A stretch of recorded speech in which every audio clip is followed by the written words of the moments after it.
I believe we are live. We lied. We got it. Did you find it? Did you see it? Yeah, it's there. It's Okay, it's. sweet. Wait, no, it's upcoming. Oh, it's upcoming. Oh no, it's live. All right. Yeah, we're So, on. We're good. welcome everybody. This is the ninth edition of Playtest This. Today we've got Steve Klassen. I am your co-host, Evan Halbert, designer of Dice Tower Seal of Excellence award-winning After the Empire, Ooh, and upcoming game from Spielworks called End Zone: A World Apart. And this is Jack Dunbar. Please introduce yep, yourself. yeah. Jack Dunbar, New Kingdom Gaming. I'm currently coming from a college dorm room in Azusa Pacific University because I'm here at a Christian Game Designers Conference. So, Azusa. uh, yeah, Azusa Pacific. That sounds Yeah, cool. go Cougars. Yeah, so yeah, if I have a little echo, that's why. But we are here with Wait, special wait, wait. guest Steve. What's your upcoming game? Oh yeah, New Kingdom Gardeners. Excellent, Yep. excellent. Yeah, New Kingdom Gardeners. We're posting lots of art right now. Art's getting pretty close to done, so pretty exciting to see It's that looking coming good. together on Gardeners. Yeah, Looking good. yeah, All right, yeah. and then we've got Steve. Steve, tell us about yourself. Hey, yeah, currently amateur game designer, but one day we'll be making money on this thing, right?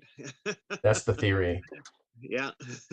Actually, I started as this all started as a hobby for me, and but at some point I realized it could become serious, and that's kind of where things really took off, So, and by take off, I mean I got deeper into actually designing games. We're still into the playtesting phase on a few of them. I'm really excited about this one that we're going to try today, and I'm hoping that you guys like it. So. Yeah, man. And you got yourself a game store recently too, as well, right? So yeah, I found myself in a position where I needed to make a change career-wise. It's kind of my day job, if you know what I mean. So I Mm-hmm. switched from Bruce Wayne to Batman. Uh, uh, I at the time of leaving my last job, I found out fortuitously, I guess, that there was an opening in the local gaming scene. One of the store owners wanted to retire, so I I happened to be in a position where I needed something else to do. I made him an offer, Bam. and he couldn't refuse it. So That's yeah, awesome. So, what's the yeah. name of your store and what's the location? So we're in Western Canada. The store's called Dragon Cards and Games. We're just Sweet. getting set up online. There's a few changes that have to be made to kind of bring things into the modern age. You Yeah. know, the guy had a big legacy. He operated the store for 30 years. But time for a few new ideas. And I mean, there's not much that needs to change except to just bring some new tools to bear. So Yeah. yeah, Put some internet in there. exactly. Yeah, yeah, Nice. And so, Steve, I know on the stream people will see your email there, Steve at right. Dad Brain Games. That's your publishing arm, That and then that's Dragon correct. is separate. Okay. What's the Exactly. website for the Dragon is board game store? it'll be dragoncardsandgames.com. Nice. Awesome. Cool. Well, Yeah, Tell us. Wait, sorry, I just have to say this because we were yeah. talking about this before the stream started. Steve, tell us about what it's like to take over a board game store from another person, and sure. tell our streamers what you told us. I'm not sure I want to. Um, Be nice. well, it's there's lots of pluses to taking over an existing store. There is inventory which is hard to come by right now, Yeah. An existing lease.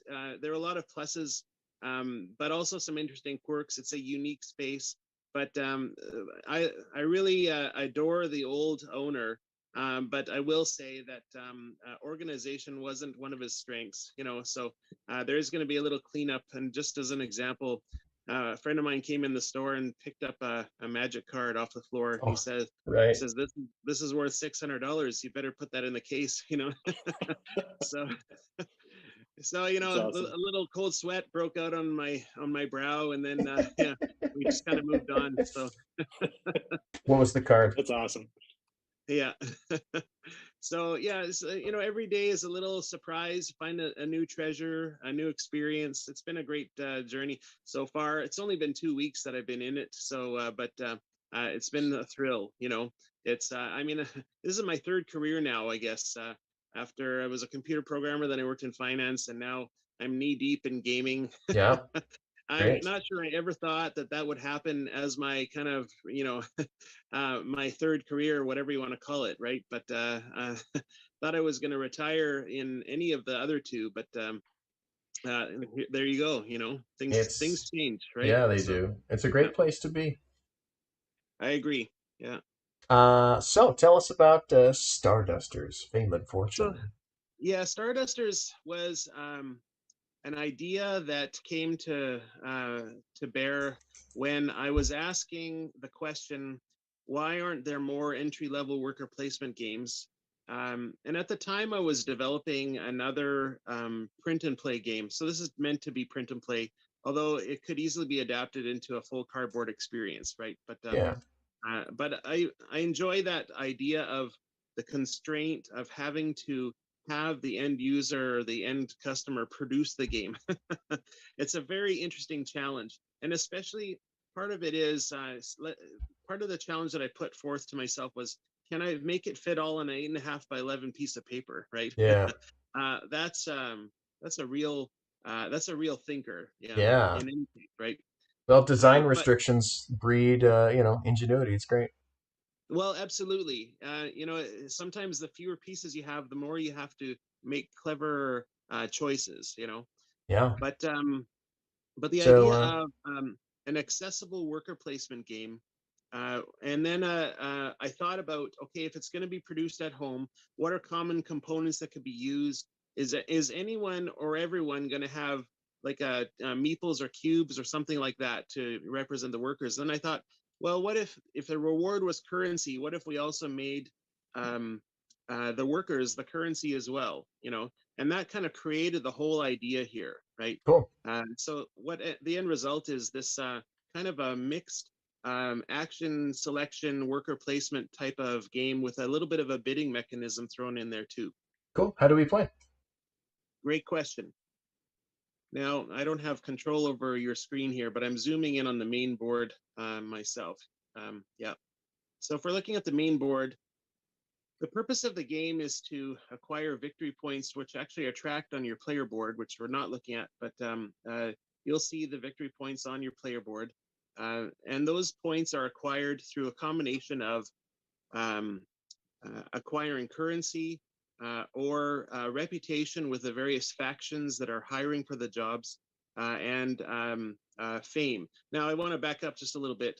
This is set in a kind of a fictional sci-fi universe where you're privateers trying to make your way in the verse, a little bit like Firefly or the crew of the Millennium Falcon, that kind of thing. That Sure. was kind of the idea here. Cool. And what you're doing is you're competing against other crews for the jobs that will get you the right kind of pay.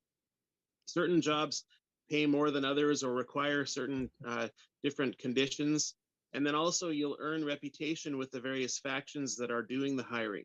And I created a couple of factions for this purpose. There's a kind of a corporate faction, an alien one, and then the local government, the universal government, maybe Yeah. Evil Empire or something like the Alliance, I think, was the Firefly version, right? So You've got Union, Frang, and GMS. So the Union is the Union of Federated Planets, which is the overreaching government arm. The Frang is the mysterious but benevolent alien race. We don't really fully understand them, but they tend to be fair dealers. And then the GMS is the Gas Mining Syndicate, because in the universe of the Stardusters, Stardust gas is what drives the economy. And of course, they're the cutthroat, bottom dollar, bottom line, profit at any cost group. Sounds right. Yeah, sounds right. Exactly. Yeah. nothing, nothing groundbreaking here in terms of lore, right? But it's meant to be Yeah. super relatable. Yeah, yeah. So on the top of the board, you'll see. Well, what's the best way, Jack? How should we go through this? The main board first, I think, probably, right? Jack's Yeah, played. yeah. Let's. Yeah. Yeah, I mean, I would think probably the main board, player board. Yeah, but up to you. However you think So think will work so best. every round, the game lasts until someone completes one of the scoring tracks on their player board. Okay. And every round we use currency that's allotted to select actions on the main board. Okay, and each action has a different cost, ranging from 1 to 3 coins. You start with 10 or approximately 10, and every round everyone takes turns placing one of their coins or workers, right? Because it's kind of a worker placement type of mechanic onto the board. So we're competing for these spots, and each of them has a different function. Now, the core of the game, I think, is that top row that says contracts, and this is the valuable contracts that are being offered, kind of like a bounty board or something like that, right? And what we're doing here is we're trying to bid to be chosen to run the contract. Normally, you would be bidding under, but in this case, you're bidding to see who's going to provide the best service to the hiring faction, right? And there is a place for other players to outbid, but whoever wins that bid then gains the most reward. They gain the monetary reward that's selected by that's that spot there. Yep, that's selected by the faction, and then also a reputation reward with the faction. Plus, you get a little fame. Now, do we want to go through how that works? Maybe I'll just go around the board first, and then I'll go back to that contract section and explain how we set that up as we go into the first turn here. Just kind of going clockwise, we've got the odd jobs place. This is just a quick and easy way to pay $1 and get some money, but the money increases. So you won't get the highest rewards first, but as workers become more scarce and used up, then people are willing to pay a little bit more for the odd jobs. There's no risk there, but it is a way, if you have an extra $1 to just kind of plop it down. Going around the bottom here, we've got the union commissions. So the union is, all of the factions will do hiring on the contracts on the top row, but union commissions are very specific to the union. When you complete a commission by placing coins, 1 per round in any of these rows, you will gain the reward indicated here. And it's a combination of some money and then also an increase in your reputation with the union, okay? Just above that is the Frang consulate. The Frang is, of course, an extra human race that has tenuous diplomatic relations with the human world, but Yeah. you can gain, the reward there is primarily reputation related. They don't really pay, but you gain good favor with the Frang because if you're friendly to them, then they turn to you for help and that kind of thing. So you can pay $1, $2, or $3 and get certain benefits there. Cool. Coming over to the lower left corner, you've got the salvage run. For this one, the main benefactor here is the GMS because they're the ones who are looking to scrape the skies of all the scrap metal. So if you find a derelict wreck and you go and explore it, then you might find some treasure there. You roll some dice and you gain some reward. Okay, you have to pay $2 to roll the dice in that case. Now, your ship does come with some ability to be upgraded, and that can be had at the hangar bay. However, in the salvage run, you can also acquire random ship parts through the salvage run. But if you're impatient and you want to just pay for it, then you can plop money down in the hangar bay and improve your ship automatically. The Port Authority, I'll get to that in just a minute here. But going up here, the high stakes game on the upper left, that's just a little bit of fun. It's a mini game within the game. It's kind of like a high stakes game of SPAC, using dice. You're at the cantina, you want to gamble a little, you put your ante down, and then you play a little game, kind of a game of pseudo, what's that dice game? Oh, Yahtzee? Yes, thank you. I own Yahtzee. a game store. I should know that, right? Yeah. Yeah, that's a big one. I anticipate it will sell. Nah. Exactly, yeah. Get that and Bunko. Never played Bunko. Yeah. The Port Authority is a place to cheat the system a little bit because player order is set by how much money you enter the round with. And there's some other things too that you can kind of cheat around. For example, if you're trying to win a certain contract on the top row, and you don't want anyone to outbid you, you can pay $3 to the Port Authority to bribe the the faction and eliminate your competition. Okay. Hmm. Now you can also purchase certain other kind of game engine upgrades. You can purchase a kickback and a license, which help when certain contracts are won, and I'll explain that in a minute. And then you can also purchase a security detail so that you can enter the negotiating floor with more money than normal. Because of course, pickpocketing is a big, challenge in the seedy outer rim, right? Now, where do I go to pickpocket? Well, yeah, yeah, pickpocketing, yeah, is that's not something that you specifically can Because if you do. don't bring That's security, I'm just saying that's on you. yeah, That was your And choice. do not pickpocket me. yeah. Yeah, we took out at one point the game had a pirate faction, and that was a feature, but yeah. For simplicity's sake, we took that out. Maybe the expansion, we'll see. Sure. So I still like those pirates, but yeah. Any I questions think so far? Evan's more likely just to take my money as we're Yeah. gambling. So Yeah. yeah. So Well, yeah, let me see if I've got this figured out. We're going to have some amount of dollars, and That's we right. we place our dollars in these spots that look like dollars, Correct. and that's essentially our worker placement. That's correct. Once we place a dollar in, or three, or whatever it is, in these spots, they are taken, and no one else can place it there, except up here, where you can That's right. outbid somebody that already has dollars there. You're exactly right. When you play now, I use these reversey chips for the currency in this Okay. case. Okay. Once a spot is occupied, you can't put onto it and then capture that benefit. Okay. Yep. Except for, as you said here, although in this case, if you're bidding on a contract up here, you can only add to your own bid. Okay. So that means that there's a maximum of two players that can bid per contract. Okay. So it can't get too Oh, wild. I think Okay. I'm confused about how Yeah. can somebody else bid here if I'm already there? So there's two spots here. Okay. And Okay. if I've made a bid of 2 coins, Hmm. and Jack wants this contract, then Jack can put 3 coins on there and outbid me. And then my next turn, I'd have to put enough coins on there to outbid him, and vice versa, right? And and then he would I'd just mark put it. I'd mark it with one of my tokens, I so you know see. it's me. And what's the Yeah. Is that right? difference between these two things? Great question. The first spot, yeah, what we're going to do is roll and draft some dice to start the round. Okay. And the first spot is the type of job, which is indicated over here. A 1 is a transport job, a 2 is a bounty hunting job, and a 3 Cool. is a smuggling job. That's cool. Okay. And then we're also going to put a faction die here, and that's going to determine who's going to pay.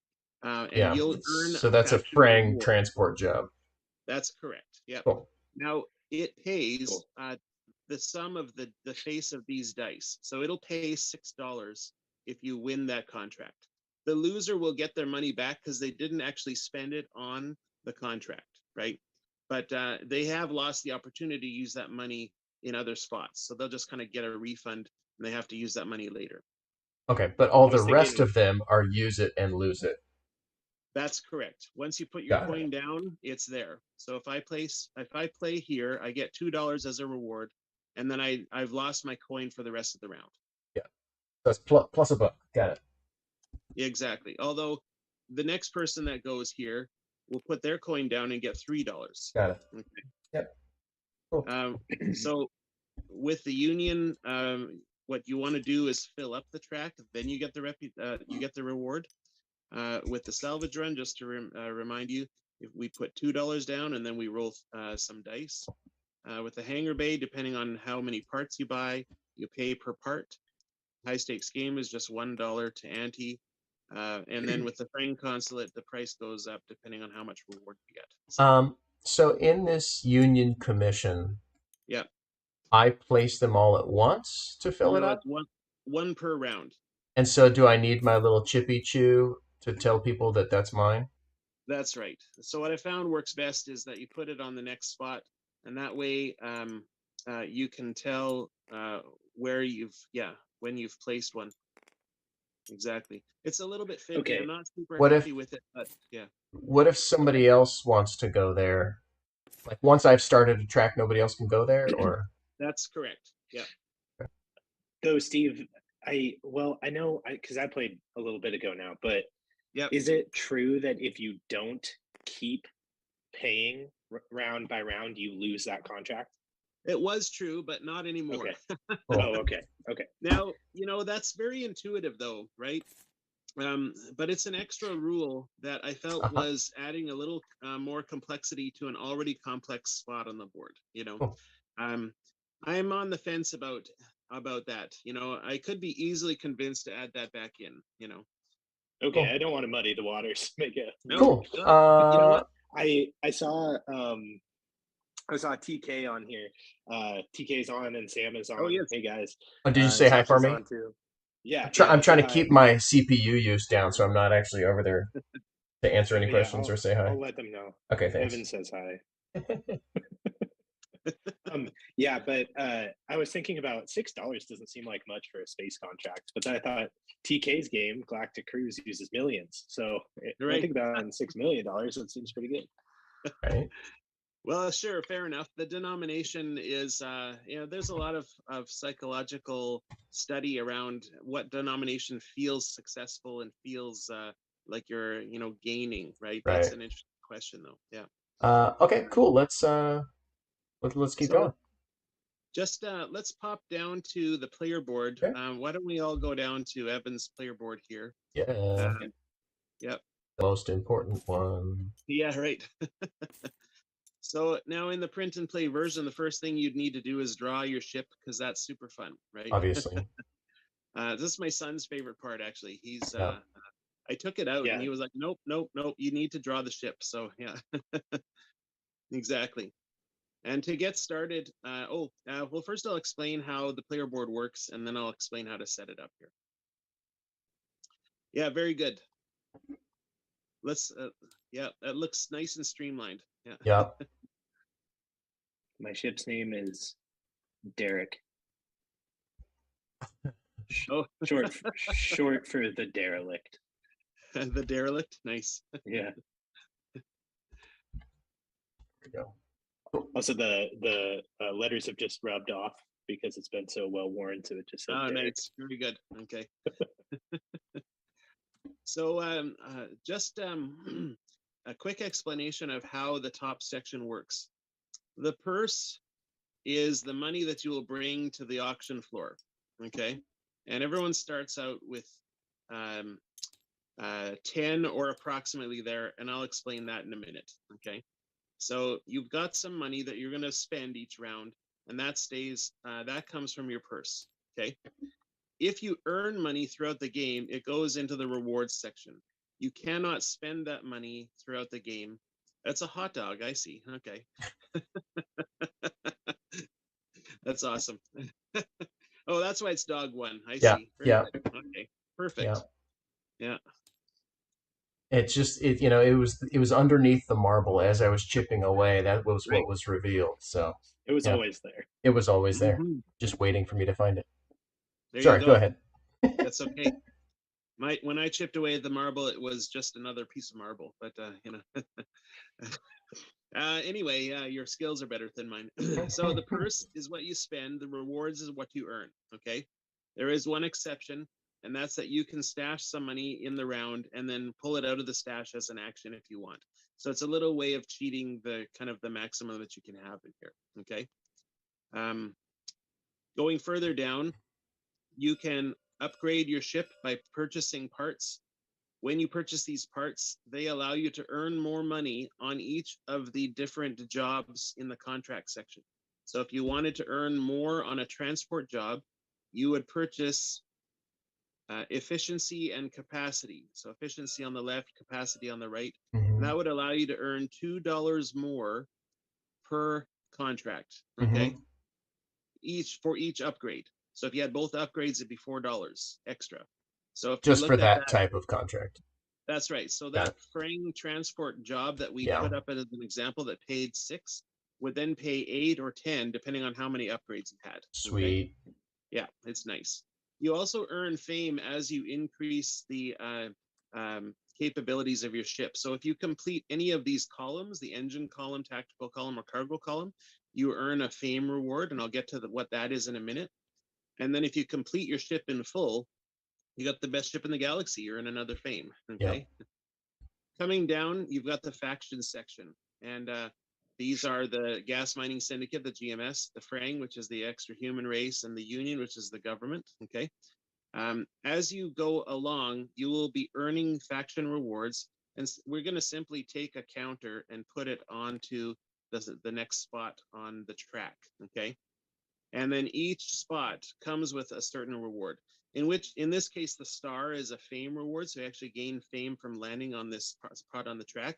The next spot, you earn $1, which you would just put into the reward section as you earn it. Okay. And at some point, there's also an extra little benefit from advancing on the track. If you advance far enough, you can gain, you can gain this reward, which is a fame, plus you earn the backroom dealings benefit, which is that you can immediately complete one kickback for free. I'll get to kickbacks in a minute here. All right, does that make sense? So we're putting these little chips on there instead of crossing it off? Exactly, because we can't do, well, I guess you could use your pencil if you wanted to, Okay. but I spent way too much time creating snap points here. I'd be Got it. offended if you did. Yep. So Yep. Perfect. Got it. I'm in. So fair enough. Yeah.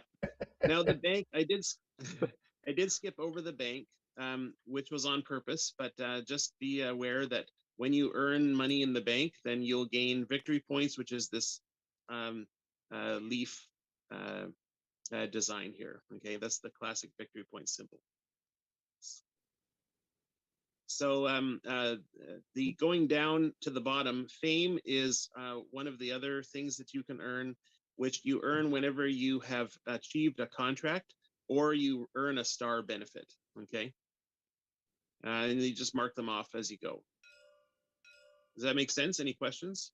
At the end of the game, Yep, let's say I was here, is that 1 point? Or is that's that correct. cumulative? Cumulative. So if I ended here, that would be 8 points. Correct. Okay, got it. Yep.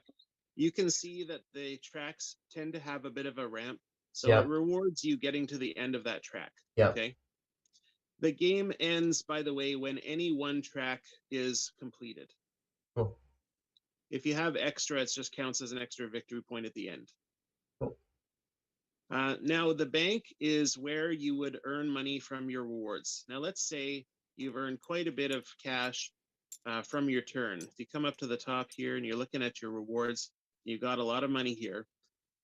You can carry only a maximum of $10 to your purse for the next round, which means that you should bank the rest of it, okay? And for every $5 that you bank, you would put a counter in the bank track. Tell me that again. I was distracted. Okay. When you earn rewards throughout the round, you're going to end up with a pile of cash here, hopefully. Yeah. You can carry a maximum of $10 over to your purse for the next round. So the excess in denominations of 5 will go into the bank. Got it.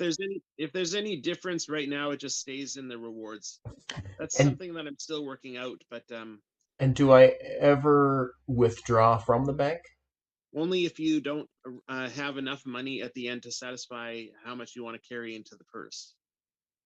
And then I Now, can withdraw and remove from here and then get That's 5 right. back. And there's a little note here. It says, now in the print and play version, you would mark an X on that, and then that victory point would be permanently gone because you made a withdrawal, and the bank hates it when you withdraw money, right? Mm-hmm. So Interesting. Okay. just like real life, so yeah. Well, I guess that is true because that's how banks make money, isn't it? Exactly. Yeah. Now, two Yeah, more things. One go ahead. thing I just have to Sam and TK both say hi, Evan. Hi. And Sam said the only problem with dog 1 is that by the end of the game you'll be dog 3. Awesome. Now, just two more things before we get started here. Well, three, I guess. I'm just going to quickly mention security. If you purchase security at the Port Authority, it allows you to start the next round with up to $15. That will become important later, but so don't worry about that now. When you start realizing that money means actions, then you'll start wanting to have more actions in the next round, you know. Licenses and kickbacks, okay? You can purchase a license to operate in a sector, and if you win the contract in that sector, you get an extra faction reward if you win that contract, okay? So in our example, we put some dice on the Gamma sector. Yeah. If I won that contract and I had purchased the Gamma sector license, just put a counter on your board there, Evan. If I had the Gamma sector license and I won that contract, I would gain 2 faction rewards instead of 1 for that contract. Okay. What's a faction reward? Faction reward. So in this case, that particular example, the Frang was paying, and if I won that contract, then I would gain a faction reward for the Frang, which goes down here. I see. Got it. But if I had the license, then I can put 2 on it. Okay. Got it. Now kickbacks are a little different. If you have a kickback system in place for a particular faction, if a competitor wins a contract for whomever you have a kickback for, then you earn $5 when they win that contract. Say that one more time. Sure. When someone else wins a contract for a particular faction, if you have the kickback in place for that faction, you get $5 each time they win a contract for that faction. Okay. So it's a little bit of an engine build there. Okay. Does that make sense? Well, we'll see when I start playing, but I think so. Fair enough. Yeah. That will be revealed soon. Inevitably, there will be something that I misunderstood, and then we'll get grumpy when I realize that I've been playing it wrong. Right. I'll be like, what? I've made so many mistakes. Right. My errors. Exactly. Yes. It's the sign of a true competitive designer that they get upset when they don't win on the playtest. Yes, exactly. I'm not competitive. I'm very competitive. You're not competitive, right? Yeah. It's fine. That sounds Derek's like got what my you. wife said to me last time. Oh. Okay, now to start the game, we are going to randomly determine who goes first, and I will go first. Okay. Whoa, that didn't seem random. Well, it was because chaos theory. So anyway, Beats rules. That's right. And And then we'll we'll just go to the off screen. Yeah. We'll go to the left. Now, player order is determined by how much money is in a person's purse. So right away, we're going to populate our purses according to player order. Jack is going to get 10 coins. Whoa. Yeah, Evan's going to get 9, and I'm going to get 8. So just draw coins out of the bag and put them in your purse. Just to make it easy, black is 1 and white is 5. Okay.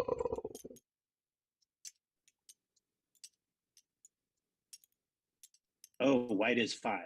Okay. Yeah, that's a way, you can flip it over and it'll count as 5, right?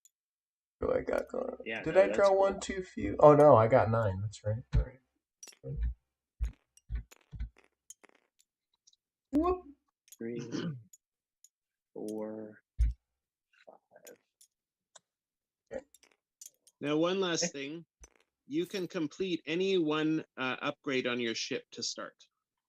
So just pick, my suggestion would be pick speed or armament. Now, what's with the 3 boxes? Okay, so each upgrade requires 3 parts, which you can purchase in the hangar bay or earn through salvage run. So right now, just take 3 tokens and put it on the 3 boxes to complete the upgrade. You are recommending speed or armament? That's just because those are the most popular. I'm going to pick something else and then get annoyed if I lose because of that. I love it. Yeah. Good. Yep. I like it. It's kind of like hedging your bets, really. Sure. I either Don't win miss because it. I chose something different or get annoyed. Well, we've all chosen something different here, it looks like, so that's interesting. There we go. Yeah. Now, to start the round, we're going to draft some dice. Cool. So I'm going to pull out. Oh, hang on. Let me check my rules. Yeah, right. At the start of the round, okay, bank. Yeah, we did that. Player order, yes. Contracts. Oh, 3 to 4 players. Roll 8 dice, right? Because we're going to use an automa for a 4th player here. Now, this is my first time with 3 players, so this will be an interesting play test. Cool. I'm hoping it doesn't burn me and embarrass me forever in front of the screen crowd, you know? So No, man. The cool thing with playtesting is then you know that something's going to go wrong and you get to right, fix it and bring it back later. exactly. So And to be like, starting with look, me, this is how you grow. yeah, yeah, And there I you got go. booted. Oh, they got booted. Oh, no. Oh, Are you guys still in? You're I'm good, still right? in, yeah. I'm still in. Yep. Oh, cool. All right, just me. Your stuff is here, so just get back in and you're good. All right.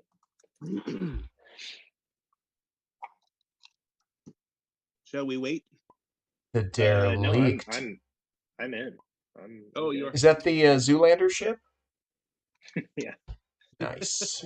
Oh, I didn't do mine. I'll do mine later. Okay, are we ready to go here? I think so. All right. Yep. So starting with me is let's put our markers in the player order thing because I made that just for it. So I'm first player, Evan's second, yeah, Jack's third. So Jack, get your marker on the player order box here. Oh yeah, yeah. There you go. Okay.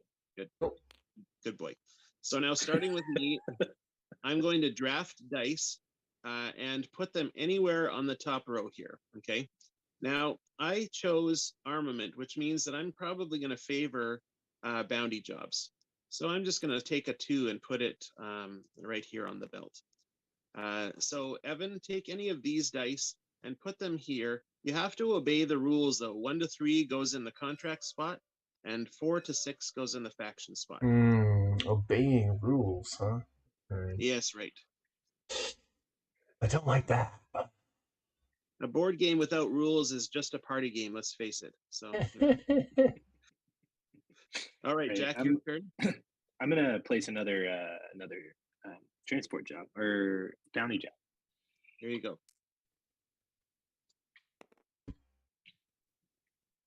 Okay, so All that right, was Evan. the AI that placed that. No, yeah. Well, no, the AI doesn't draft in this case, so that's mine. Okay. Yep. Evan's gonna take the next one now, and you have really only choices now of placing factions. So So right now that is. what happens if I mean I understand that I do have choices right now. What happens if they were all 3s or below? So you'll notice there is a 3 here, and we'll Yeah. deal with that in 1 minute here. Okay. All right. Obviously this is right. Obviously, right. All right, Jack, go ahead. I'm gonna go Union Okay. here in the Union belt. jab. I'm going to put the GMS here. Now, if any dice at the end are unplaceable, we actually just flip it to the obverse side and then place it. Okay. Obverse. Isn't that the right word? Anyway. I don't know.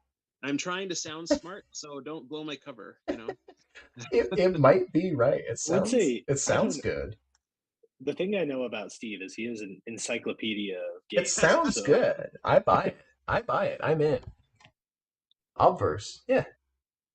Who's in the chat? Can they confirm it? Someone Google it. Anyway.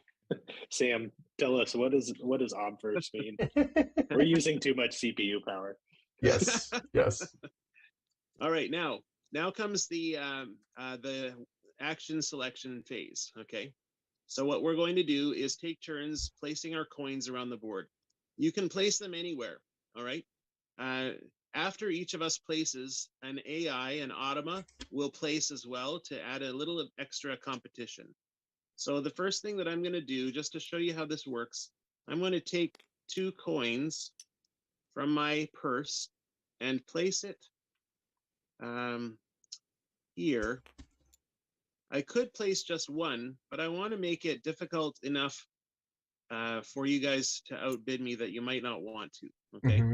I placed my player marker on the contract there to show that that's my bid. Now Evan's turn, and Evan, you can play anywhere on the board that you want. And what are the spots that like I need to rush for? Good question. It really depends on what you're trying to accomplish. Well, for Probably example, this one is not nice to rush for. Which you ones are the do not better want that ones to one rush early. for? That's right. Probably the so this one is high paying but also high cost. This is probably the best deal because you roll 3 dice for only $2 in these 2 spots in the salvage run. If you want to purchase parts, which is also attractive, you can purchase them cheapest if you get there first. In the high stakes game, whoever antes up first rolls last, and that's a small advantage. Is it? Okay. Okay. Cool. I will make a salvage run. I would say also the Port Authority. There's only one spot for the Port Authority, so Oh. whoever wants to go there. Oh, I have to put 2 here. Yeah, you do. Okay, now right away, since you put 2, you're gonna roll. Yeah, that's interesting. I see a lot of people do this. They put their player marker there. It's not necessary in this case because the reward is instant. So you just pay your 2, and now take 3 dice and roll them. So pull 3 dice out of one of the bags and roll them, and let's see what you get. Okay. Oh, we lost him. What happened? I'm gonna pull 3 dice out for you here. So for all of the white bordered spaces, the reward is instant when it's earned. Okay. The gray bordered ones, the reward is at the end of the round. I see. Okay. So go ahead and roll 3 dice. Yeah. So take these 3 dice here and roll them. Yeah. Perfect. Okay. 1, 2, 3. In this case, you got $1, $2, and a 3, which is an engineering upgrade, an engine upgrade. Yeah. So take a counter and put it on the speed upgrade. Yeah, there you go. And then I take $3. And $3 and put it in your reward spot. Yeah. There you go. Perfect. All right, Jack, your turn. I think what I'm gonna do is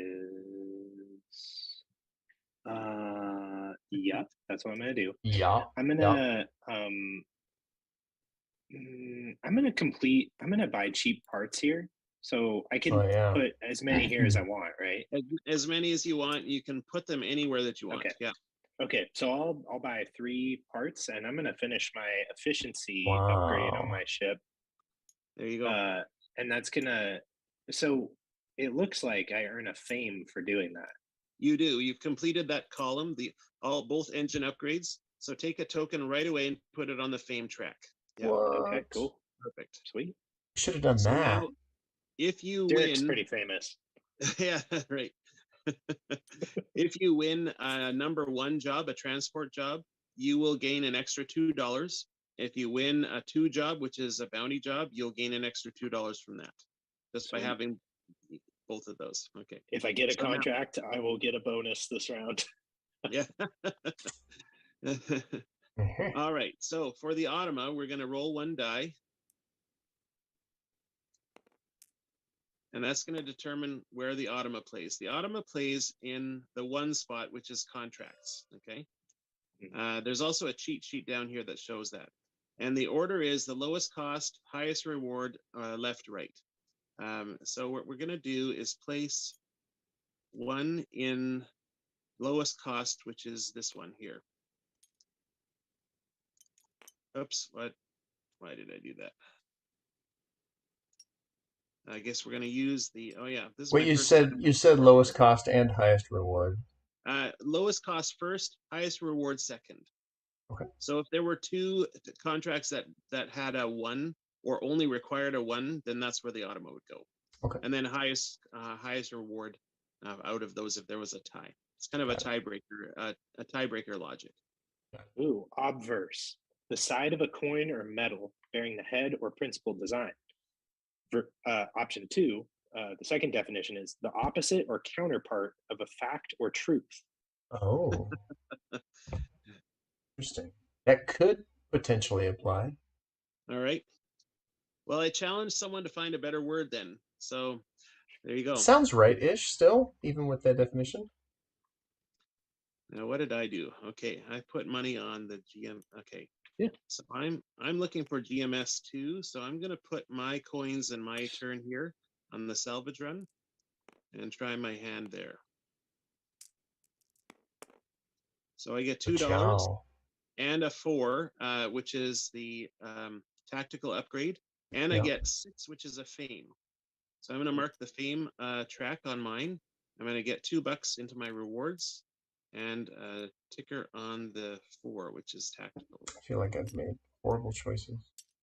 Horrible already. He's Yeah. already You've only made one choice. Exactly. It was horrible. It was horrible.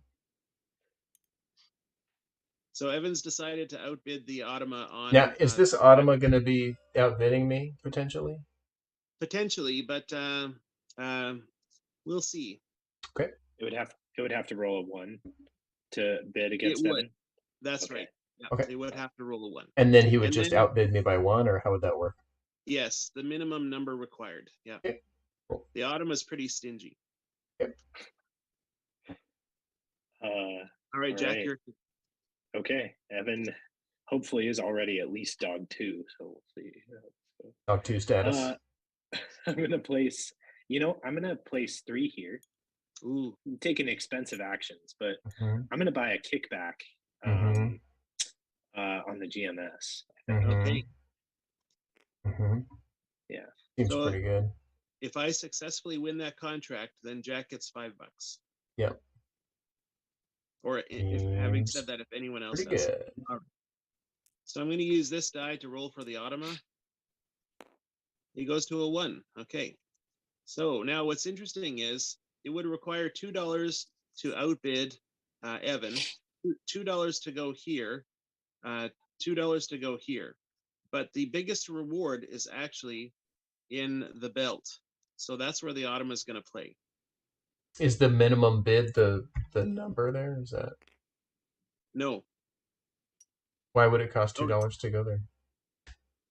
Oh, shoot. You know what? That's an old rule. Oh, okay. The minimum bid used to be that number, but yeah, I changed that. My bad. So in this case, you're right. It's only $1, which means that'll be where it goes anyway. Okay. Yeah. Thanks for calling me on that. Yeah. All right, now my turn. You know what? I forgot one thing. Evan, Yeah. you played on the salvage run, which Yeah. means you also get a GMS faction reward for that. Oh, And so do I? Yeah. Oh, great. So let's make sure we capture that. So pull a token out and put it on the GMS spot, and you'll notice that you get a fame reward as well for filling that spot in. So I'm going to do the same thing. Because what I want to do is do it again. How do we know that Oh, we wow. get a GMS faction reward by going there? So right here, Uh-huh. it says roll 2 plus a 4 okay. faction icon. Got right? it. Okay, cool. So now in this case, I only get to roll 2 because it's a less valuable space. So we'll see what I get. So I get $1 and a 4, which means I pay $1 into my reward spot, and I get a tactical upgrade again, which is good. That's exactly what I wanted. So lucky there. Nice. And I And also then get it's- a GMS reward here, and that gives me an extra $1. Okay, Evan, your turn. Okay, I'm looking at this Frang consulate here. You just pay the money and get the reward. Is that true? That's correct. Yeah. And then this one, union commissions, is, oh, I see, just bigger rewards. Okay. That's right. You get more money and more faction rewards for the longer Long contract. game. Yeah. Long game. There you go. So now you Nice. can't place another one there till the next round. Yep. Okay. So that'll take you a minimum of 4 rounds to complete Yep. that then. Yeah. Okay. I'm gonna go short game on that, but same thing. Very good. Okay. Automa time. 4. That's over here. So the Automa takes the final spot in the salvage run. Okay. All right. Now my turn again. You know what? Just to show everyone how this works, I'm going to put my money in the high stakes game. Cool. I also like high stakes. No, I'm going to. I think I'm gonna say, we'll do one of those, one of those. I see. Here it is. I'm gonna go here. Interesting. Okay, you've outbid the Automa. Nice. Jack's turn. I think I'm going to go over here, and I'm going to just try to get this contract going. Right. I was hoping you wouldn't, but there you go. All right, 5. The Automa goes to here. Great. Okay. Now my turn, and because I started first and for other reasons, I have only 1 coin left. So I'm just going to put it into, I guess I'm going to join the fun down here. Okay. Okay. I love high stakes.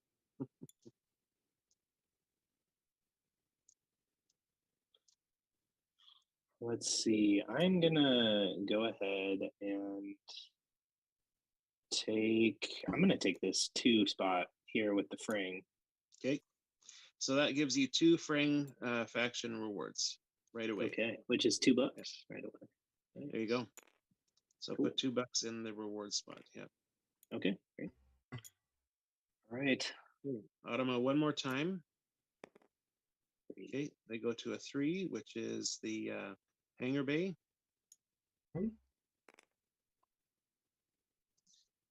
Okay, now I'm out of coins in my purse, so I have to pass. All Evan, right. you're the last one to go. I'm gonna play 2 hands in the high stakes game. Okay, so that's not allowed. Oh. They don't allow two-handed poker, so yeah. So probably the only option that you have is to go to the odd jobs. So high stakes is the only place where you can't do more than one thing. That's correct. Actually, that's a good point. Yep. I need to make a note of that. I never anticipated that someone would want to gamble twice, but yeah. Okay. So the only place I can go is the high stakes. So last round I probably should have used $2 to do something more useful, but that's okay. No, you can go to, well, you could also put this into your stash. And what does that do? That allows you to pull it out later if you want. Like in the next round, you mean? So you can play with in any future round, the money that you have in the stash can be moved to your purse as an action. And that's better than just getting $2? Well, I don't know. Better is subjective, right? Well, you're the one that made the game. You're gonna have to let me know. It's a way. So $2 now is good, but having a future extra action later is also good, right? Oh, so if you're in a pinch and you got outbid and you have 2 coins left, you could potentially have an additional coin there that you could use to up your bid. Pull your stash out, increase your purse by 1. Maybe you need to walk me through exactly how I get money for the next round versus what I'm getting now as a reward. Because I don't understand why I would choose one or the other. Okay, fair enough. So after the contracts are done, we're going to be paid for the contracts because we're going to resolve those next. And then we're going to resolve the high stakes game. And hopefully we all end up with more money. That money is going to go into rewards, but you can move only $10 up to $10 into the purse. Okay.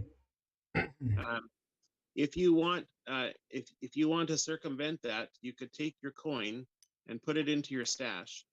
And then at some point you can draw that into your purse as an extra coin for that round.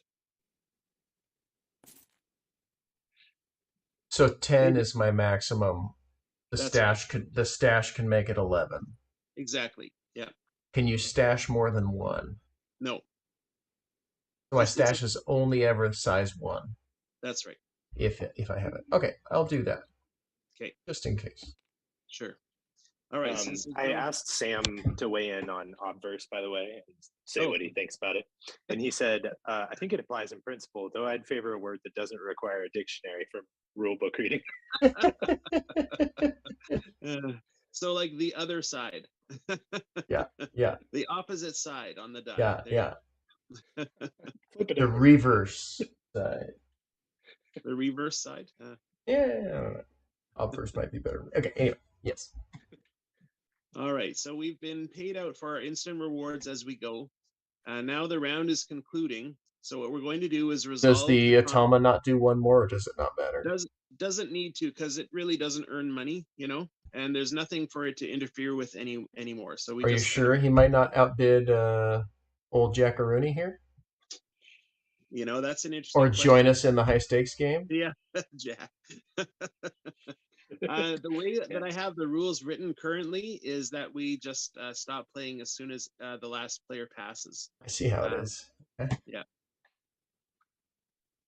So we'll leave it as that for now. Okay, I'll make a note of that to consider whether we should punish Jack later. So yes. Yeah. I mean, the answer is obviously yes. But... Yes. Yeah. Right. Once I've mercilessly should I punish Jack? Yes. That's right. That's a great question though, because if that's like I said, this is the first time with more than 2 players, and that has never come up before. So yeah. All right. Let's get to resolving these contracts. Who won the first one? That looks like Evan. That's me. All right. So the Automa Sorry, buddy. Gets refunded. Yeah. So you earn, first of all, the money, which is the die faces here. So $6. $6. But did you have any upgrades that help you with a transport job? I did have an upgrade that helps me with a transport job. I get $2 more. Exactly. So that's $8 for the job. Plus, you get a Frang faction reward and a fame. Now, do I take that $1 now? Right away, yep. Fame. Oh, that's the wrong thing. There you go. Okay. Okay, now I'm just going to get rid of these dice here to make sure that we don't do it twice. Okay. Yeah. Now, who won the belt? That looks like Evan again. That is also me. So I get $6. I do not gain any bonus. You get 8 because 6 plus 2 is 8. Yeah. I don't do math. What faction was that Orion Sector contract? Frang. That was Frang. Okay. Oh, so yep. So your kickback doesn't apply until we get GMS. To so now I'm getting a union bump. Right? That's right. Lots of cash rolling in now. Okay. Sweet. Okay, now I won this one, so I get $6. Because that's a GMS contract, then Jack gets $5 because he got the kickback. Lucky guy. Shady stuff in the Port Authority. It definitely is. Now that was a 2, right? So I get an extra 2 because I purchased one of the tactical upgrades. Derek is famous, but also sneaky. Mm-hmm. Speed and efficiency. All right. And okay, so let's... Evan, did you take your fame and did you take your fame for the second contract? It looks like you did not. Oh, was I supposed to take a fame? Yeah. The contracts are so valuable that they pay you money and everyone likes you. So all right. That's right. All right, fair enough. All right. And then who was yellow? That's Jack. That's me. So I get 6 plus 2 because of my speed upgrade. That's correct. So that's a total of 8. Yep.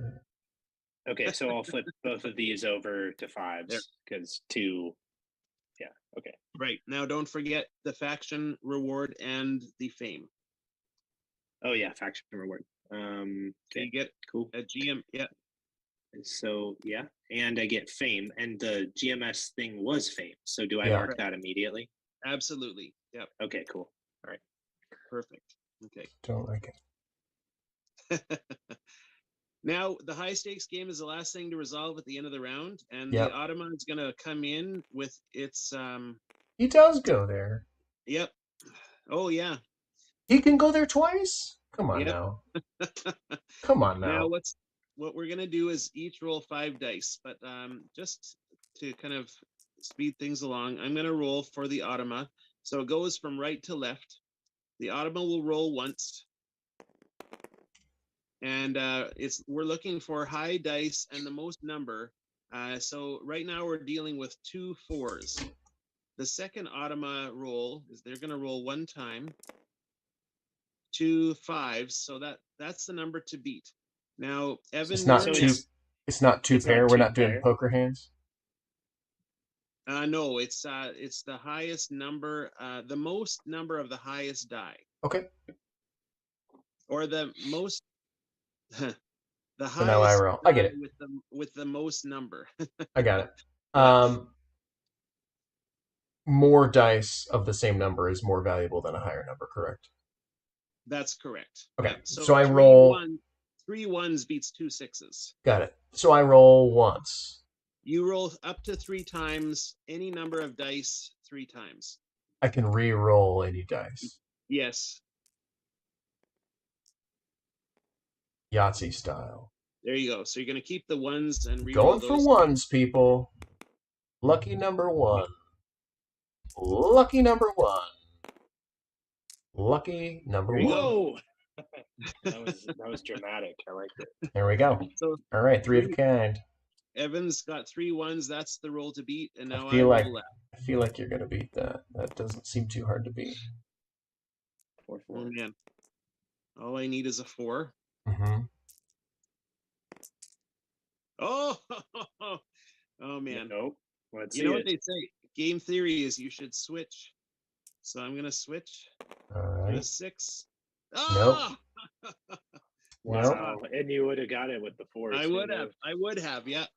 All right. So, Evan, you win the pot, which means you get all 4 of these chips, and you get 2 fame. Okay. So take these coins right away. Yep. Eh. Eh. Yeah. Eh. Eh. I'm just gonna. Oops, And I get 2 fame. that's right. Chumps.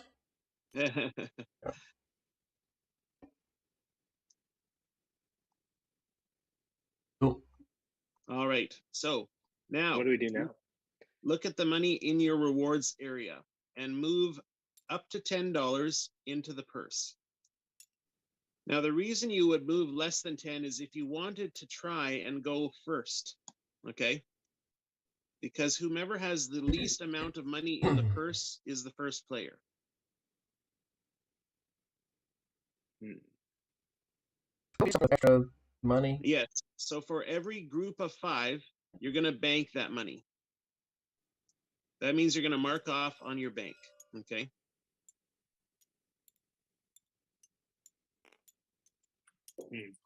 Evan looks like he has a lot of money, but those are all ones.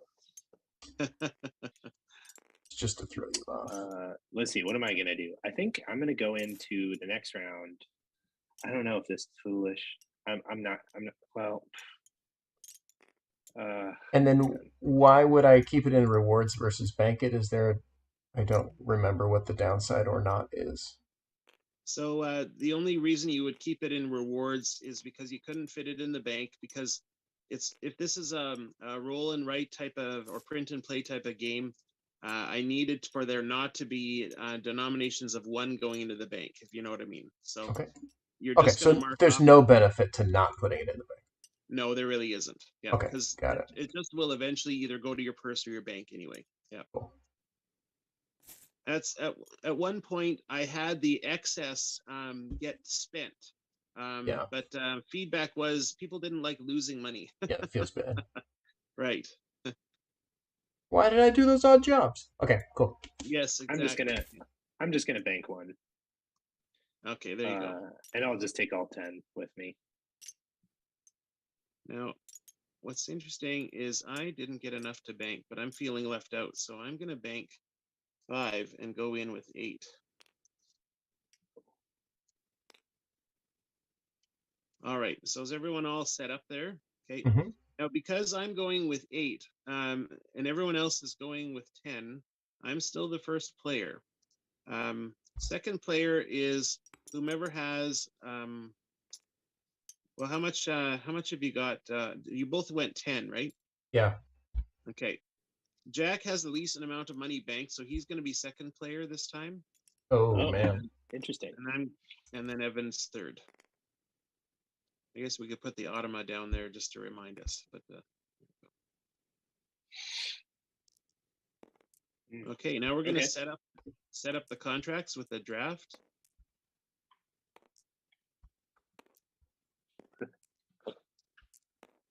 Any questions so far?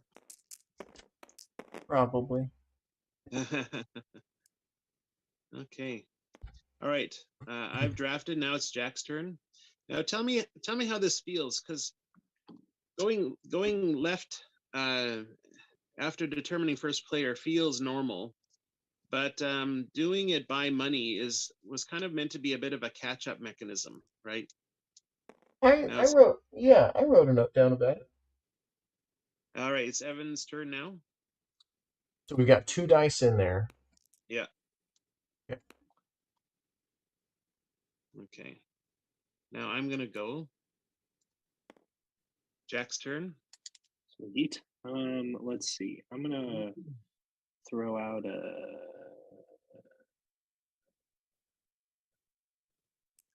brain job. There you go. Evan. It was a frang job. Okay. I was franged.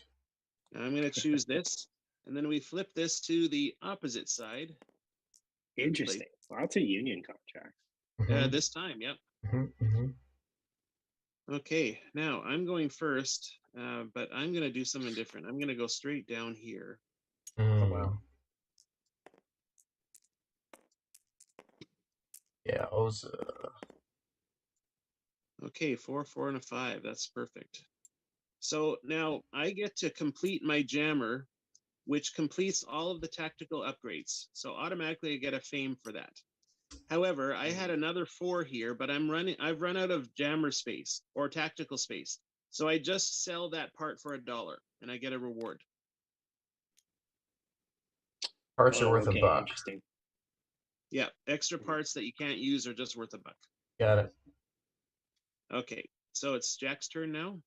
My turn. I am gonna purchase another kickback. Son of a bee. For the union. You son of a bee. Derek, the opportunist. How many dollars can I place in the hangar bay? As many parts as you want to purchase. So considering your if you throw 6 in there, you can complete 2 upgrades, right? I put 3 in there. And we'll just go 1. Actually, I'm going to go 1, 2, 3. Cool. Right? And then that's right. Automa. That's correct. Now Automa goes, yeah. So I'll just use this to roll it. And it's going to do a 4, so the Automa is going to occupy hangar bay. All right. Yep. Now back to me. Oh, did I do hangar bay? I forgot to mark off the good grief. Salvage run, you mean? Yeah, or salvage run. Yes, thank you. Oh yeah, the faction reward. Yeah. I'm going to do it anyway, even though it's only worth 2, and I'll tell you why in just a minute. Okay, so I get $1 for that, plus an upgrade into, I'm going to put it on speed. Now that's going to give me a faction reward. If you come over to my player board, I'm going to put a faction reward here. I'm going to gain the fame for that. But also there's this backroom dealings benefit that I now have landed on. And that allows me to immediately complete 1 kickback for free. Fancy. So now what have we got? We've got a lot of union contracts up there, but no one's bidding on them yet, which is interesting. But I'm going to bet someone is, so I'm going to put something on the Union. All right, now it's Jack's turn. Ooh, taking my same kickback. Interesting. Okay, I'm gonna take this Fring bonus here for 2 Fring fame. So I'm gonna do that. And that's gonna earn me $1. And yeah, victory point and $1. Yep. Yeah. Okay. All right. Cool. All right. Now it's Evan's turn. That's right.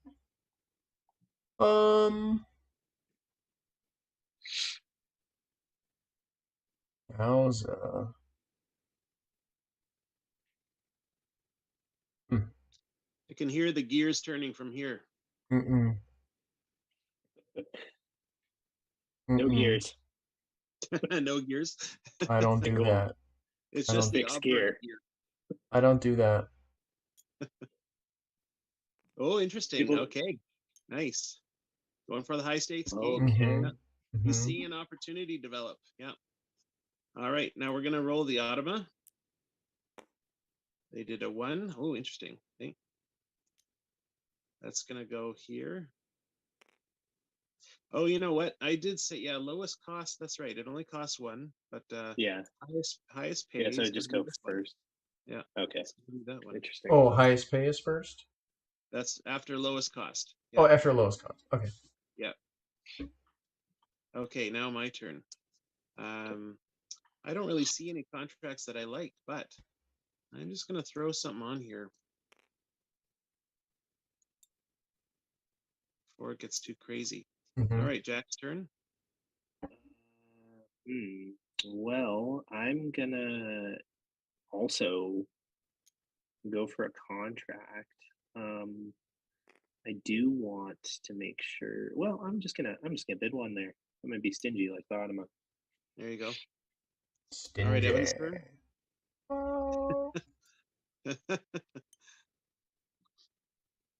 Oh man, making me work for it. Yeah. Like it. Okay, I see what you're doing there. I see what you're doing. Okay, Automa goes on the 4. Oh, no more salvage runs. Salvage run. Yep. Okay, now I got to be careful because I went in with 8 on purpose, and now I'm regretting it. You know what I'm going to do? I'm going to just stymie Jack's plans here. I mean, you guys want me to win this contract anyway, so. We do, right? Yeah. Stymied? No. All right, Jack, your turn. Yeah.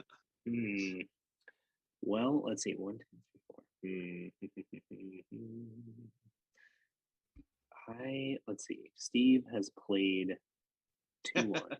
He's played 1 there. Well, I'm gonna up the bid there. Up the bid. Oh. 1, 2.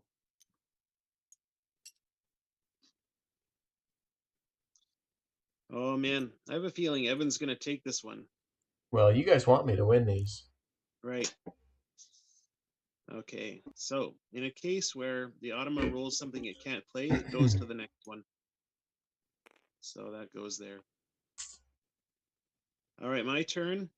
You know what I'm going to do is leave that noise to you guys, and I'm going to advance my union contract. All right, Jack's turn. All right, I'm going to do the same. I would never do that. So, what I am going to do... Oh, man. Evan's got a ton of cash. I know. He's got what he can do.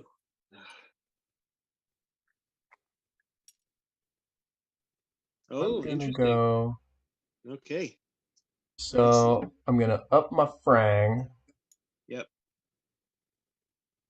And then get a fame. Right? Yep. Cool. And okay. So then the Automa goes, or do I go? Automa will go. Yep. Okay. Oh, my light died. And I'm planning to use this. When do I need to bring that out? The stash. Okay, so yeah, Jack's the only one that can go next. Well, I'm planning to use my stash. Oh, you are. High Oh, okay. stakes. So are you moving your stash now? So Well, that's your that's what I'm action. asking you. Yeah. Is when So do I do that? if you want to, moving your stash is an action. So Oh, take okay, that great. over to your purse. But now that means the Autumn is going to go one more time. Okay. Put it on the 5. It can't go to the 5, so it's going to go to the 6.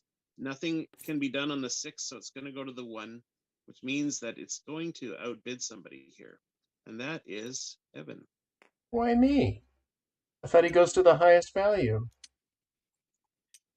Well, because that's the only place it can go. It can't outbid itself Oh, I see. in the Orion sector, so it's got to go to the belt. All And there's right. no spot to outbid of the other ones. So, All yeah. right. Trust me, Well, I'm not being mean. It's just the rules, man. It's just the rules. I thought So, we agreed to screw Jack out of things instead of me. It must hurt me. All right. Okay. Okay, so Evan placed his union contract. Okay. Yeah. Perfect. Okay, so that's everything, right? Yeah. So now we're going to resolve these. Okay, the Automa takes away the Orion sector and the belt. Now I get Now, this. So I get this not dollar earn a kickback back, for right? that? oh, good question, Jack. I'm gonna say no. But yeah, I don't know. That's you know what? I have never thought about that. If the Automa wins a contract, does a kickback work? I'm going to say no, because that could end up becoming a runaway thing, you know. Okay. Fair enough. Yeah, that's a good question. Were you counting on it? I mean, I'm not going to argue if you want to give me $5. Nope. Right.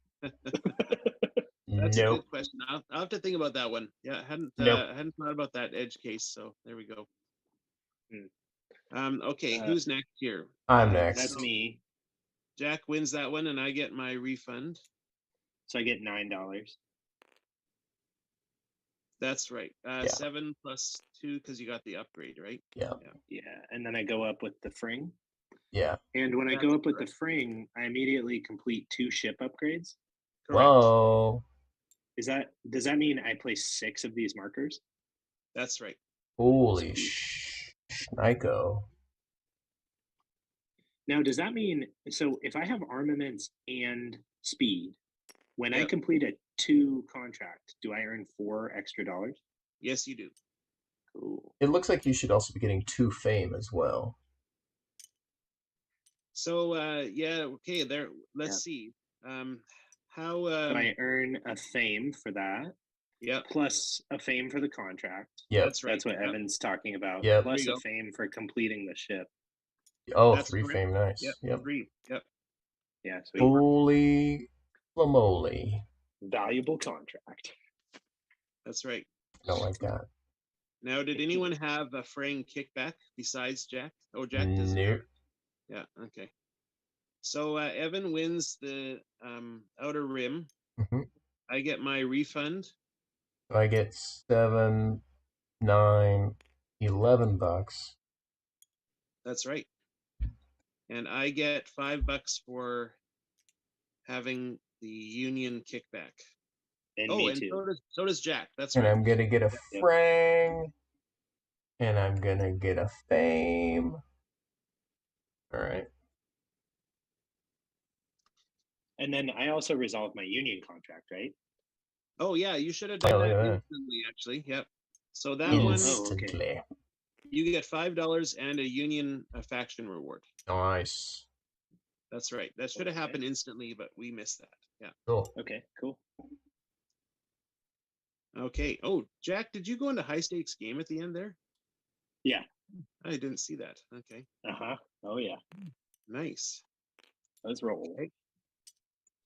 All right. So yeah, grab 5 dice. I'm gonna roll for the Automa for you guys. So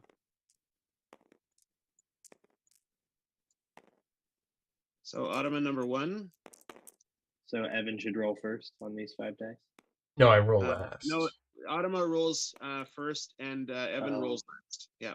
Oh, I see. So we're looking for 3 2s. That's the number. Yeah, And the second automa does not beat it, so 3 2s is what you're looking for. 3 All right, 2. so Jack goes next, and you can re-roll up to twice. Oh, interesting. Ooh. Yeah. 2 2. Sophie's choice, man. Yeah. I'll go with the 5s because who knows what Evan's gonna roll. No telling with that guy. So we'll see. And then I get to roll these one more time. Oh. Ooh, I should switch, but I'm not gonna do it. Yeah, there you go. Oh. No. Okay, well, right now 3 2s is still the one to beat. So Evan, go for it. All right. Go.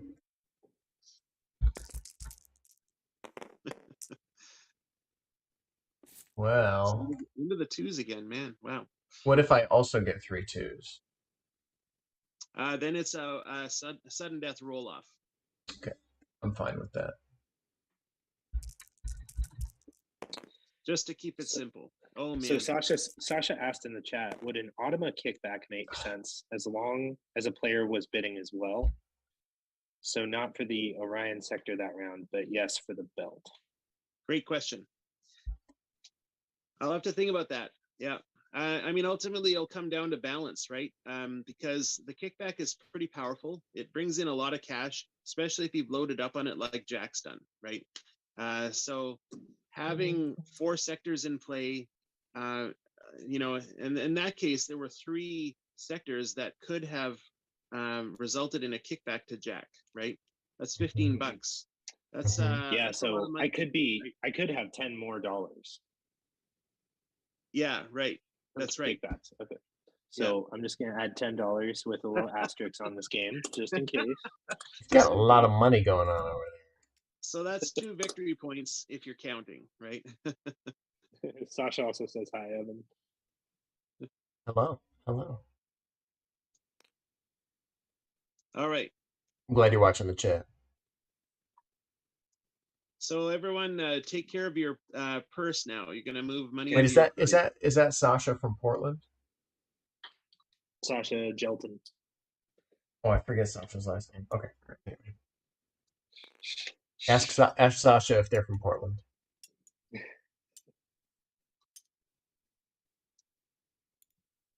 Oh wait, now what are we doing? Moving money over? Purse. Yeah. Okay. Let's see. I'm gonna do. So I'm gonna do something interesting. I'm gonna bank 15 and keep 6 to take. I feel like I'm losing this one.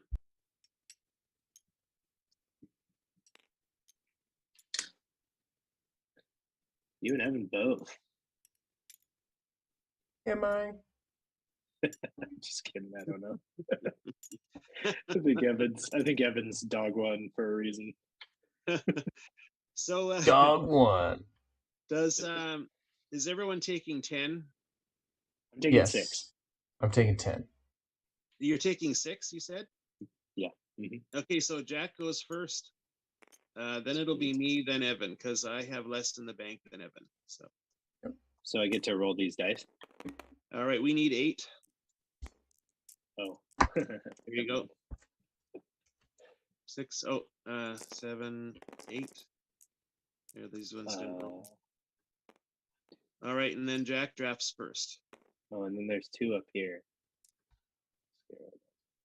Oh, is that 8? Oh, it is 8. Okay. I'll roll them again then. Okay. Seems like a lot of shenanigans going on up there. Oh, I don't like that result. That's under the shenanigans section in the rule book. It definitely is. This is an asterisk. I want to make sure. The first roll had like a bunch of 1s, which is good for me. And then the 5th roll or 6th roll that we're now on that finally landed how you guys want is the one we're going to keep. I see how it is. Right. Yeah. Put a bounty job out there in the Orion sector for the Union. Ooh, interesting. Jack, your turn. Fring, I'm gonna make that a 2 as well.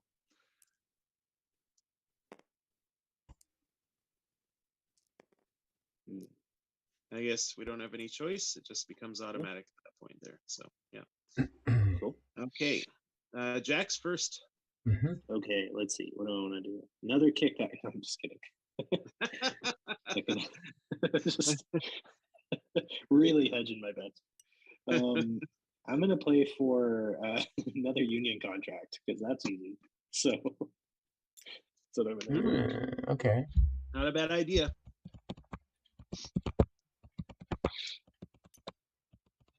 Oh man, what do I want? You know what? I'm going back here. I'm doing it. Win it. Salvage run. Nice. Yeah, salvage run. Exactly. Okay. All right, so that gives me a $1, a 3, and a 4. And I can place the 3 and I'll earn $1 for the 4. And then I get the GMS reward. Okay, Evan's turn. Yeah, Sasha from Portland. Nice. says- Okay, I do know Sasha. I do know that person. Hello, Sasha. Okay. Let's see. Am I gonna be irresponsible? The question is, am I gonna be? And the answer is only mildly. Yeah, I should say. One, Oh, interesting. 2. Okay. I'm gonna be fully irresponsible. Oh boy. Yeah.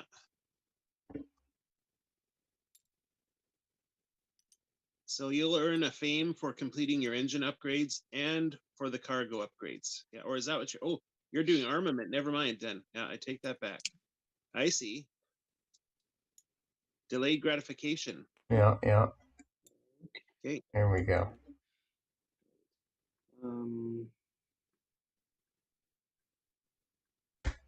Stardusters, fame and fortune. All right. Oh, the Automa's turn now, right? Mm-hmm. Oops, I did a flip. Okay, goes for the 5. All right, Jack's turn. My turn. I'm gonna bid on a contract here. Me too. Me 3.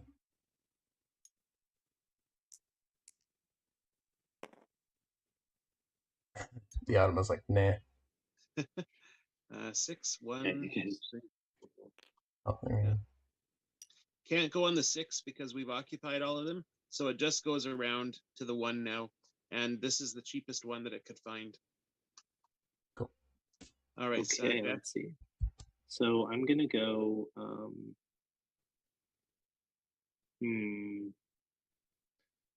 gonna go here to the.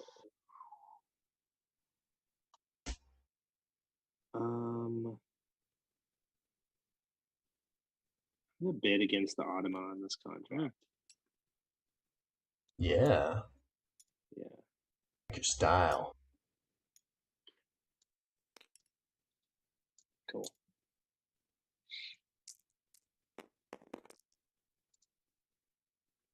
Okay, I got $3 out of that. This is definitely not going my way. $4. Okay, Evan's turn.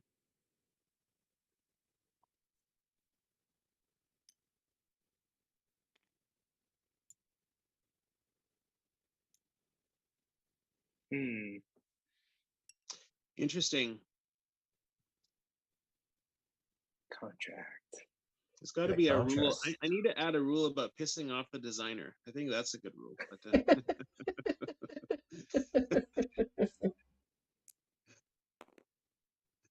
I'm not pissed. I'm out for vengeance. Right. Jack's turn. My turn. Yeah. Let's see. If you can't get even, get angry. That's what they say, right? I'm gonna take a Fring. I'm gonna take the double Fring reward here. Whoops, sorry. Oh, 2. Yep. There we go. What if I told Now, you that's Jack, what I wanted? you don't have to do that. Take a look at your Frang track. It says, Yeah. as long as your Frang reputation is your highest, you may play all Frang consulate spots for $1. So That's you can right. play that one for What? $1. Yeah. Cool. I'm Where gonna does it do say that. that? Yeah, that was the secret part that I forgot to tell you guys, is watch out for those little faction benefits. You know, that might have been relevant for me for a while It might have. now. It might have, yeah. Right. I don't know if you can see my board here. Did Sweet. you get a did you buy one last time? We can proactively give you a couple bucks. How about that? Or retroactively, sorry. The obverse. I did buy one The last time. obverse. Did I get a couple bucks back? All Give right. yourself a couple bucks. Yeah. All right. We'll even it up a little. Yeah. I think it's your turn, right? Oh yeah, it's my turn. Yep. Okay. Well, you know what I'm gonna do is Whoa. oh, you know what? I don't have to do that. Oh well, I don't know. It's either you or Jack. I'm gonna do you. Yeah. Because maybe I can. If Jack wins that one, then do I have the right kickback? Yes, I do. So I don't want to outbid him on that one anyway. All right, Evans. So now I can do that. Yeah, there you go. Yep. Okay, that's. You get a Frang faction reward and fame. Yeah, and $1. And $1. Well, because you didn't you get $1 from the Oh, Frang? I guess Yeah. I did. I forgot about that. I wonder if I forgot about that before. Anyway, it's fine. No, I think it was victory points before that. So. Oh, okay. Yeah. And then Okay. Automa is up. Automa. Oh, I see.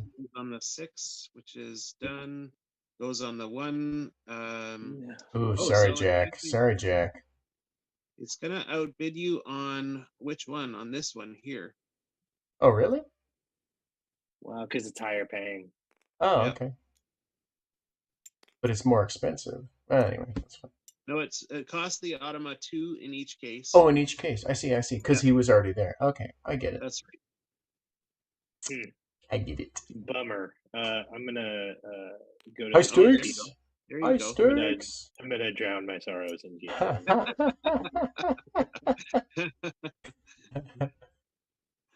Awesome. Back to you, Steve. Okay, I'm gonna continue this strategy here. A 2. Okay, so $2 and a 4, which is another buck for me, and I get one more $1. Damn. All right, Evan, are you out? No, Oh, I've got one over here, and it's gonna go right. Yeah. Here you go. Ah, I forgot about mine. Guys, I'm gonna have to step away for just 1 second here. Oh, it's okay. Okay, Automa doesn't go. So All right. what we're gonna do is start cleaning up the board here. Yeah. And Evan, can you put coins in the high stakes game for me there? Yes. Oh. There you go. Here we go.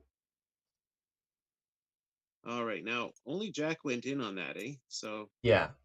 So it's 3 rolls versus his 3 rolls. Right. So why don't you roll the Automa dice for us? All right. Automa number 1 gets 2 5s. Right. Automa number 2. Ooh, my CPU doesn't like all those rolling dice. Oh. Oh yeah, I see. Okay.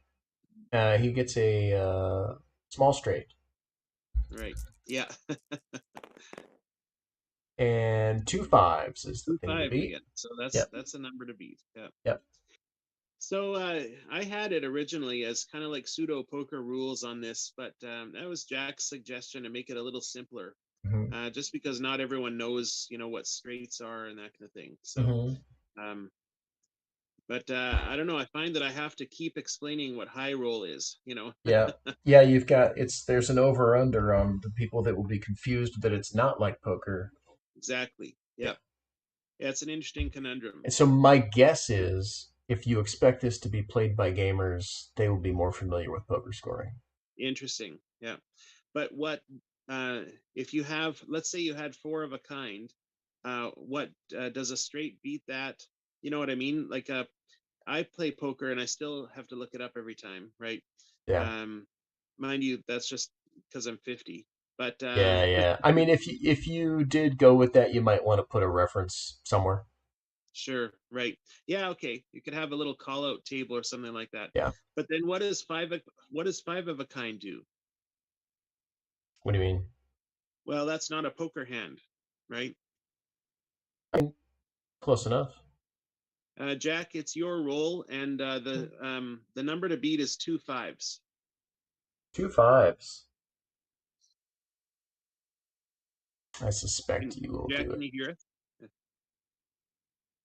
Jack's gone. No, he's staring inquisitively at his screen. It looks like he's trying to find out how to hit There we the go. rock with the hammer. Oh, there it goes. Okay, yeah. Yeah, got it. Sorry, I was like discombobulated, but I'm back. Jack, There you you go. are the final roller in the high stakes game, and you are up against 2 5s. Okay, 2 5s. Let's go. Evan, did you This work is in the my radio? No, Oh, 2 3s. Although I would love, I do some acting stuff, and I would love to get into voice work. I think it'd be a there you go. blast. He wins. Yeah. 3 3s. All right. Evan, you'd be good at that. I I think think it'd be fun, man. I would have a blast yeah, doing that. I would play an all Evan video game if it Right, was right. just every character had your voice. Every single character. That'd be amazing. This whole game voiced by Evan Halbert. That'd be amazing.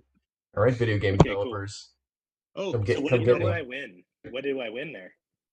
you win the high stakes game pot and 2 fame. Oh, We should have done okay. that one last, but you weren't here. So. Okay, yeah, no, that makes sense. The pot is the 4 anti coins that went in there. Oh yeah, yeah, yeah, Okay. yeah. Yeah. And 2 Now fame. we That's are pretty we are good. going to do the contracts now. Great, great. So Jack's got the Orion sector. Sweet. So that's 8, Yeah. 10, 12, right? Ooh. That's right. So 1, 2, 3. I'm just gonna take 15 here. Nice. 5, I've okay. got this one, which I bumped up my 2s, so that'll be 7, 9, 11. Right. Did you get the faction reward, Jack, and the fame for that contract? For Union? Yeah. No, so I earned $2 for that. Oops. And then I also earned the fame. So I'll do the fame. And let's see. So my Frang Bang. Immediately complete 2 ship upgrades for free. Beautiful. Oh yeah, this is a big one for you. So not only do you get a fame for completing the tactical column and the cargo column, you get a fame for completing your ship. So that's 3 fame. Just an extra. Oh, nice. Sam says Steve has a whole secret rule book. Designer goes first. Don't tick off the designer. Must buy the designer dinner if you beat them. That sounds about right. That's in my Google Drive right now. Yeah. That sounds about right. Steve's All right, game, so- Steve's rules. All right, now did I win this one? I did win this one. You did so win that Evan, one. you get your Give money me my, back on that give one. me my dollar. Oh shoot, what was that? That was 5 and 2, right? Yes, 7, that was a 5 and a 2. yeah. 7, so I get 9 for that. So I'll be right back. I have to yeah. restroom. And then Sasha says you win the actual game if you get 5 of a kind, not just the mini game. Yeah. Super Yahtzee. The only time when a Yahtzee wins you 2 games at once. Jack, what was the faction that you won with on the Orion sector? Union. Okay, So I get So you get a 5 for that. kickback for that. Yeah. Exactly. Now you don't get a kickback if you finish the job yourself, right? That's No, just if others finish it. Okay. exactly. Yeah. Yeah. Got it. Okay. So then I should collect for this one. Oh no, the Anima's No, collecting that one. you get it. Bummer. You get your refund All though. So get right. take those coins back. Yeah. Oh, okay. Cool. Yeah. And Let's right, see. and neither of us gets the faction reward for that, unfortunately. So yeah, I don't know how I feel about that. It's an interesting question. Yeah. Feel about what? All right. Hey, finally I got some dough here. Wow.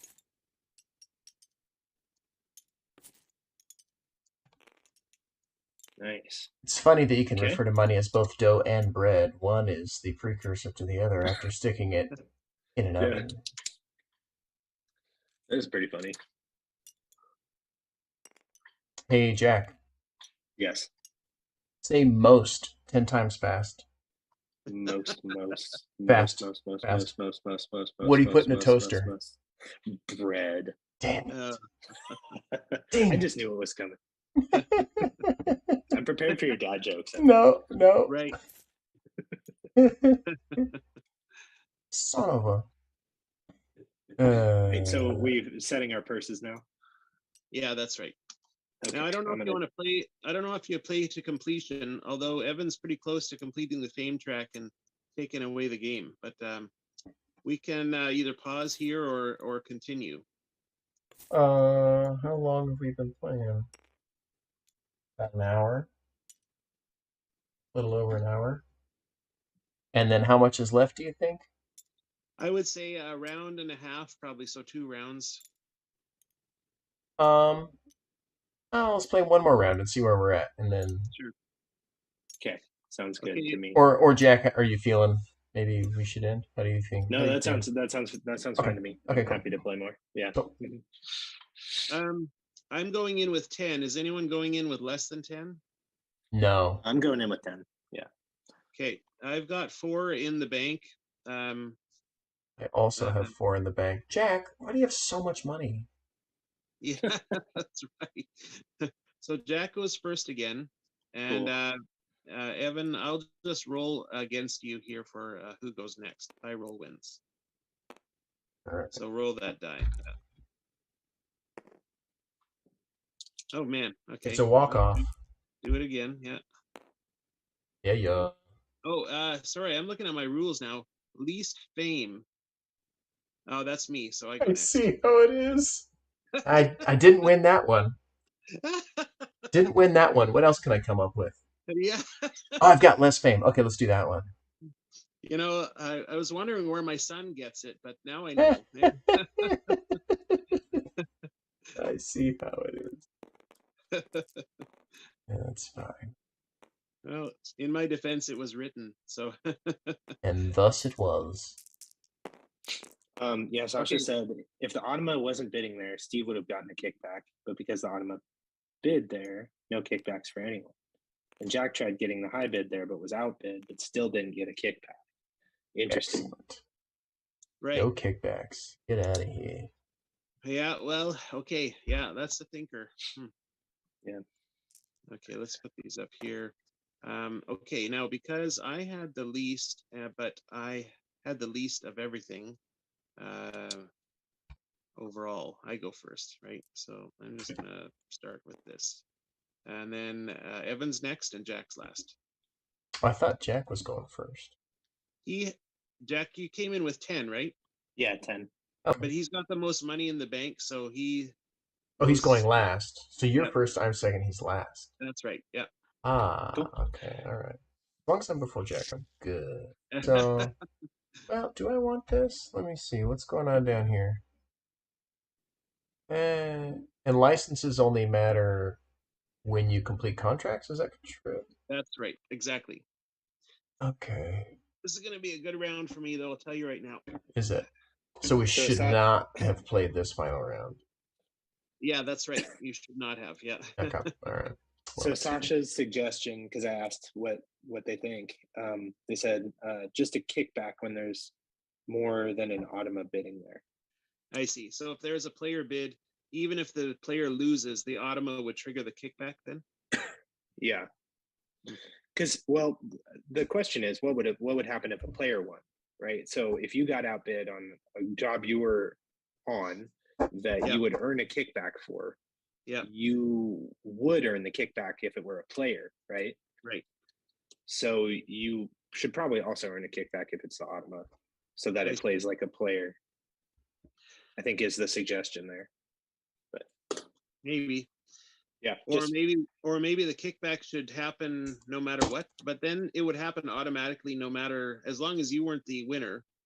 That, I don't know, that could be like, that could be deadly. Jack. Yeah. Place a die. Jack, Okay. Yeah. Sorry. I'm like, I'm getting lost here. I want to try to force different factions than GMS. Oh, not telling you what I'm trying to do here, but right.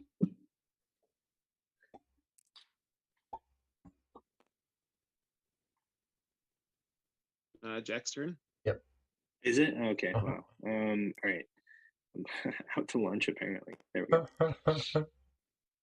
And then this becomes a something 6. Is that right?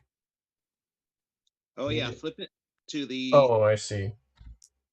inverted side. Yep. Comes a 4. There you go. Okay, I'm bidding first. Now let me carefully consider what I need to do.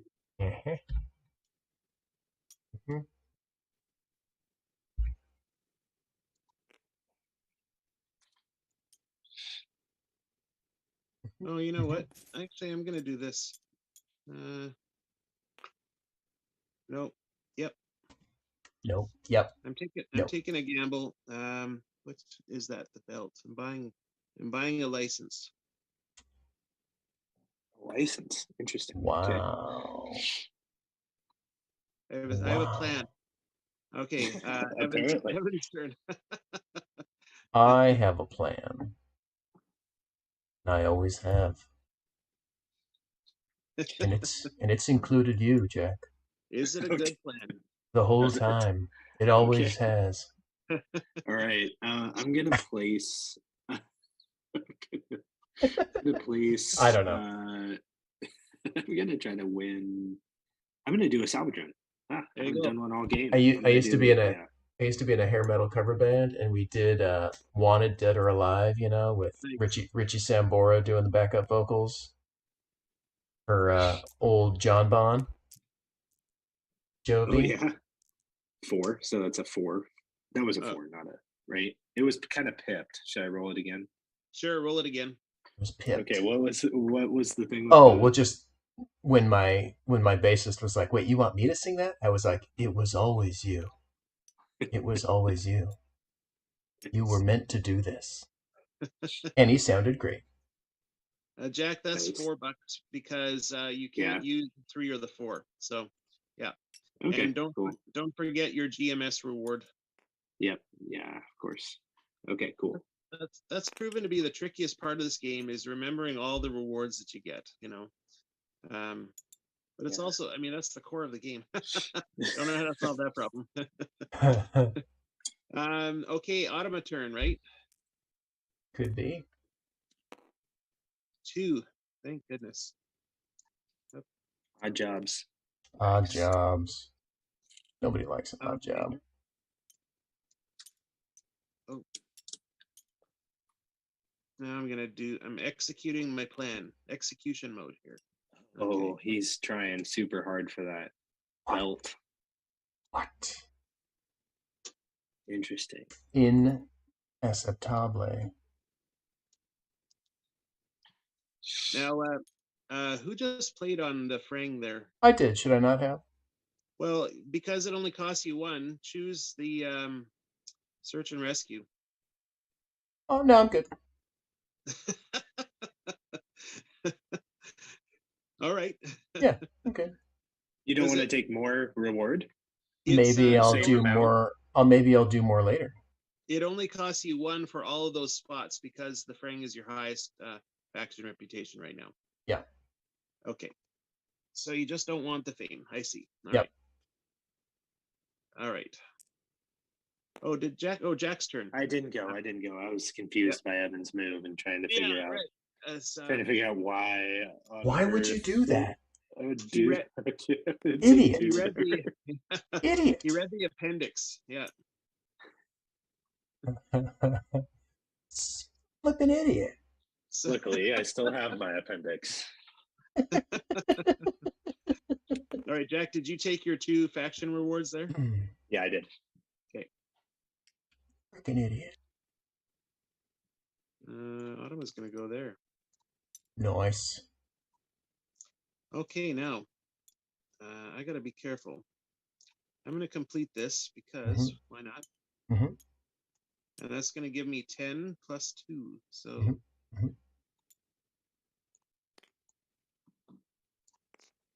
where is that?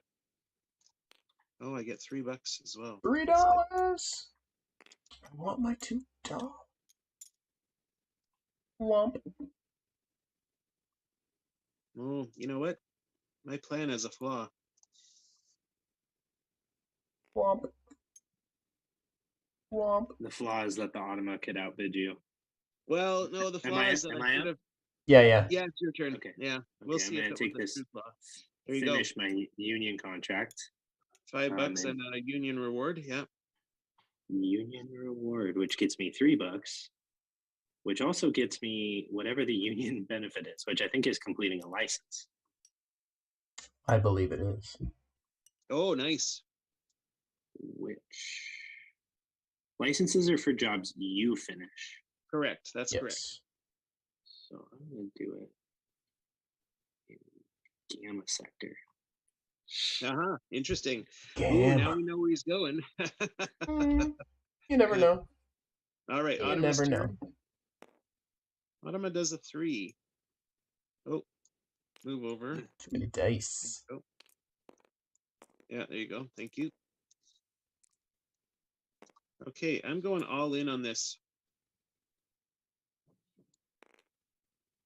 Oh, you know what? I don't. Do I have to? You know what? I'm gonna. Do I have to? Oh, you know what? I don't have to. I'm gonna save one. Okay. Okay. Hopefully I'm right. Okay, Evan's turn. Yeah. You like I put 1 less because I think the Automa can outbid someone else first, depending on how it goes. Oh, look at that. I'm still in Gamma sector. God, the pain and anguish. All right, Jack, bring down the hammer. Bring it. Bring it. Oh, these should be gone. Yeah. Oh no, not till the end of the yeah. Well, we'll just keep your token. Oh, but I should have earned $5 for that. I think I forgot to do that. I'll take it then. Take it before we notice. Yeah. Okay, so I'm gonna bid in the Gamma sector. Okay. 1, 2. How much? 3. Yeah. Oh. Okay. 4. All right. Okay. 5, 6. All right. So you would make me use all of the rest of my chips to beat you. That's how much you care. All right. You're gonna be spite. Automa.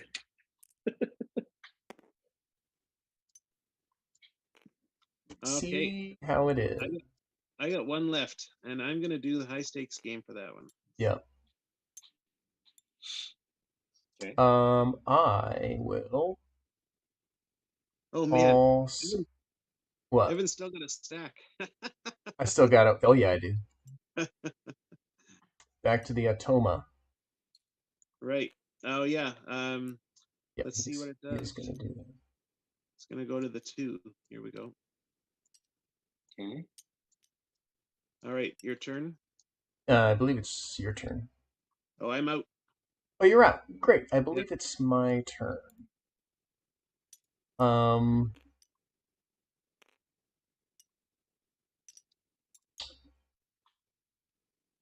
Let's go.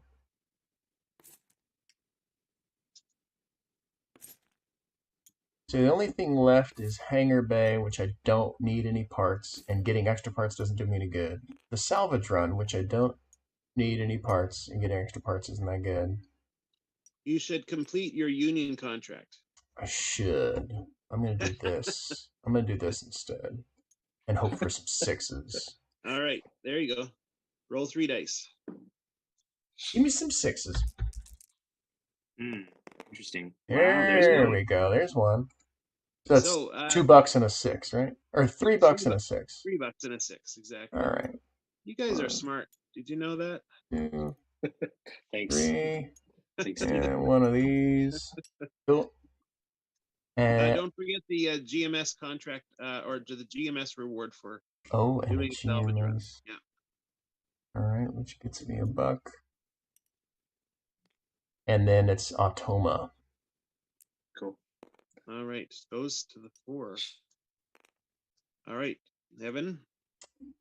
Okay, obviously I'm gonna do this. There you go. So $15 and 3 union rewards. Yeah. Dog 1.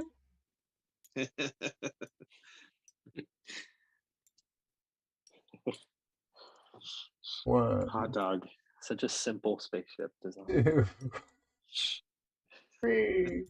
And that lets me put one on the whatever that's called. Take the one you're guaranteed. Well, if the Automa rolls a 1, I won't be happy. Yeah, true. All right, back to the Automa, I believe. Oh, and I get a union flag, right? You get 3 of them. Did I already do? Oh, I did that. Okay. Do you have one more coin? Oh, you do have. I have 2 more coins. Okay.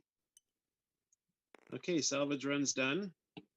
That's actually what I wanted. Should have gone there first then. Well, apparently. All right. Well, I'll go here for $4. Interesting. Back to the Automa. Don't roll a 1, you sly dog. Sly dog. Oh, no. I think that You screws gotta be kidding me. me. I think that screws You gotta be me. kidding me. Though, oh Okay, yeah. Hang on. Yeah, it's Yep. here because this would Yeah. cost it 2 and this would cost it 2, Yeah. but it earns more on this one. So Yeah, it screws me. shoot.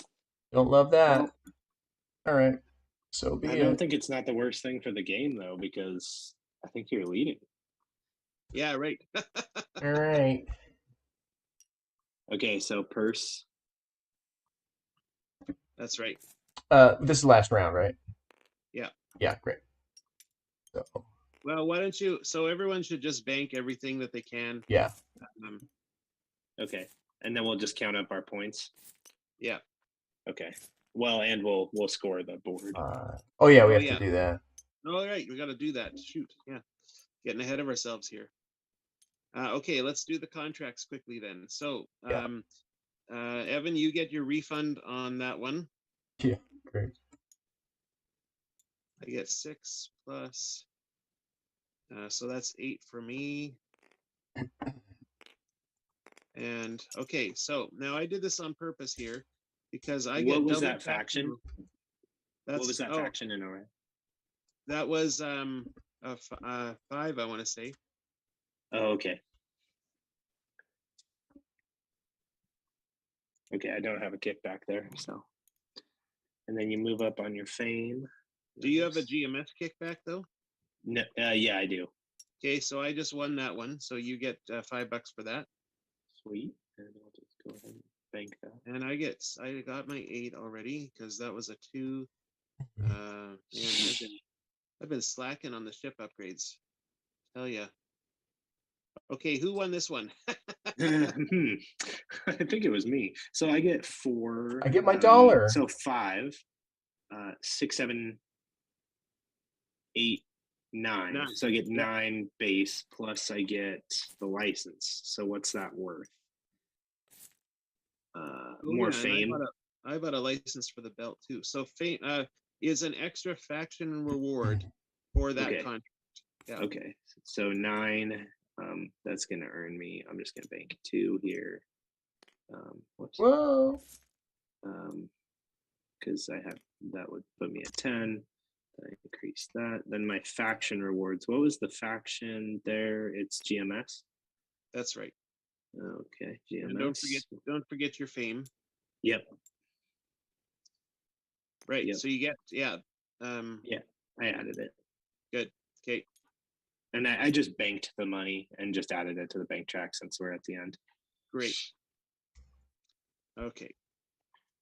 And And then Steve who gets wins? Oh, GMS here. Right. Need Yes, to I do. bank more So money. that's 6, 8. Oh boy. Okay, I'm gonna do this one more time. Oops. 2, 3 plus 5, and I get GMS for $1. I don't have a license for that sector, but I do have an extra fame. And the Automa can suck rocks. Anyway, okay. Now, high stakes Pretty game. sure the Automa took my rocks. Yeah. Jack, do you want to roll the 2 rolls for the Automa up here? Sure thing. Yeah. So, okay. So I can do 1 roll and then a re-roll. Just 1 re-roll. Just right? a second full roll. A second full Oh, roll. okay. So Okay. that's two Okay. fours. Two fours. And 2 fours, 2 fours. Two Yep. fours. 2 All fours is the right. roll to beat. Your roll. Here we go. Big money, no whammies. I'll Ooh, take 3 fours. I'll take 3 fours. That's pretty good. Could we be on to our first? Big money, no Duster. whammies. You can't call it a Yahtzee. Big money, no whammies. 4 fours. Nice. 4 Is that your last roll? fours. Yeah. Ooh. Oh man. Okay. That's a tough choice. Yeah. You need all 5.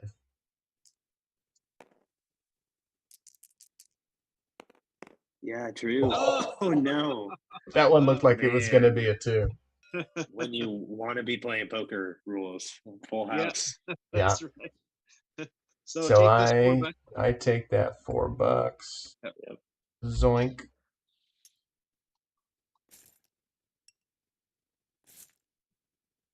Okay.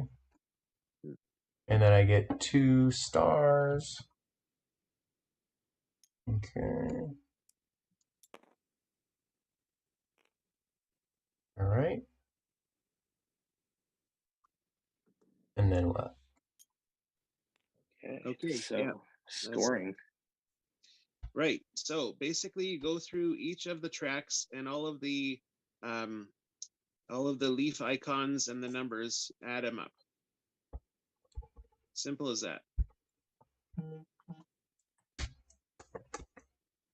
Okay. Oh. And there's none on the GMS track. That's correct. No victory points on GMS. Sadly. Okay, so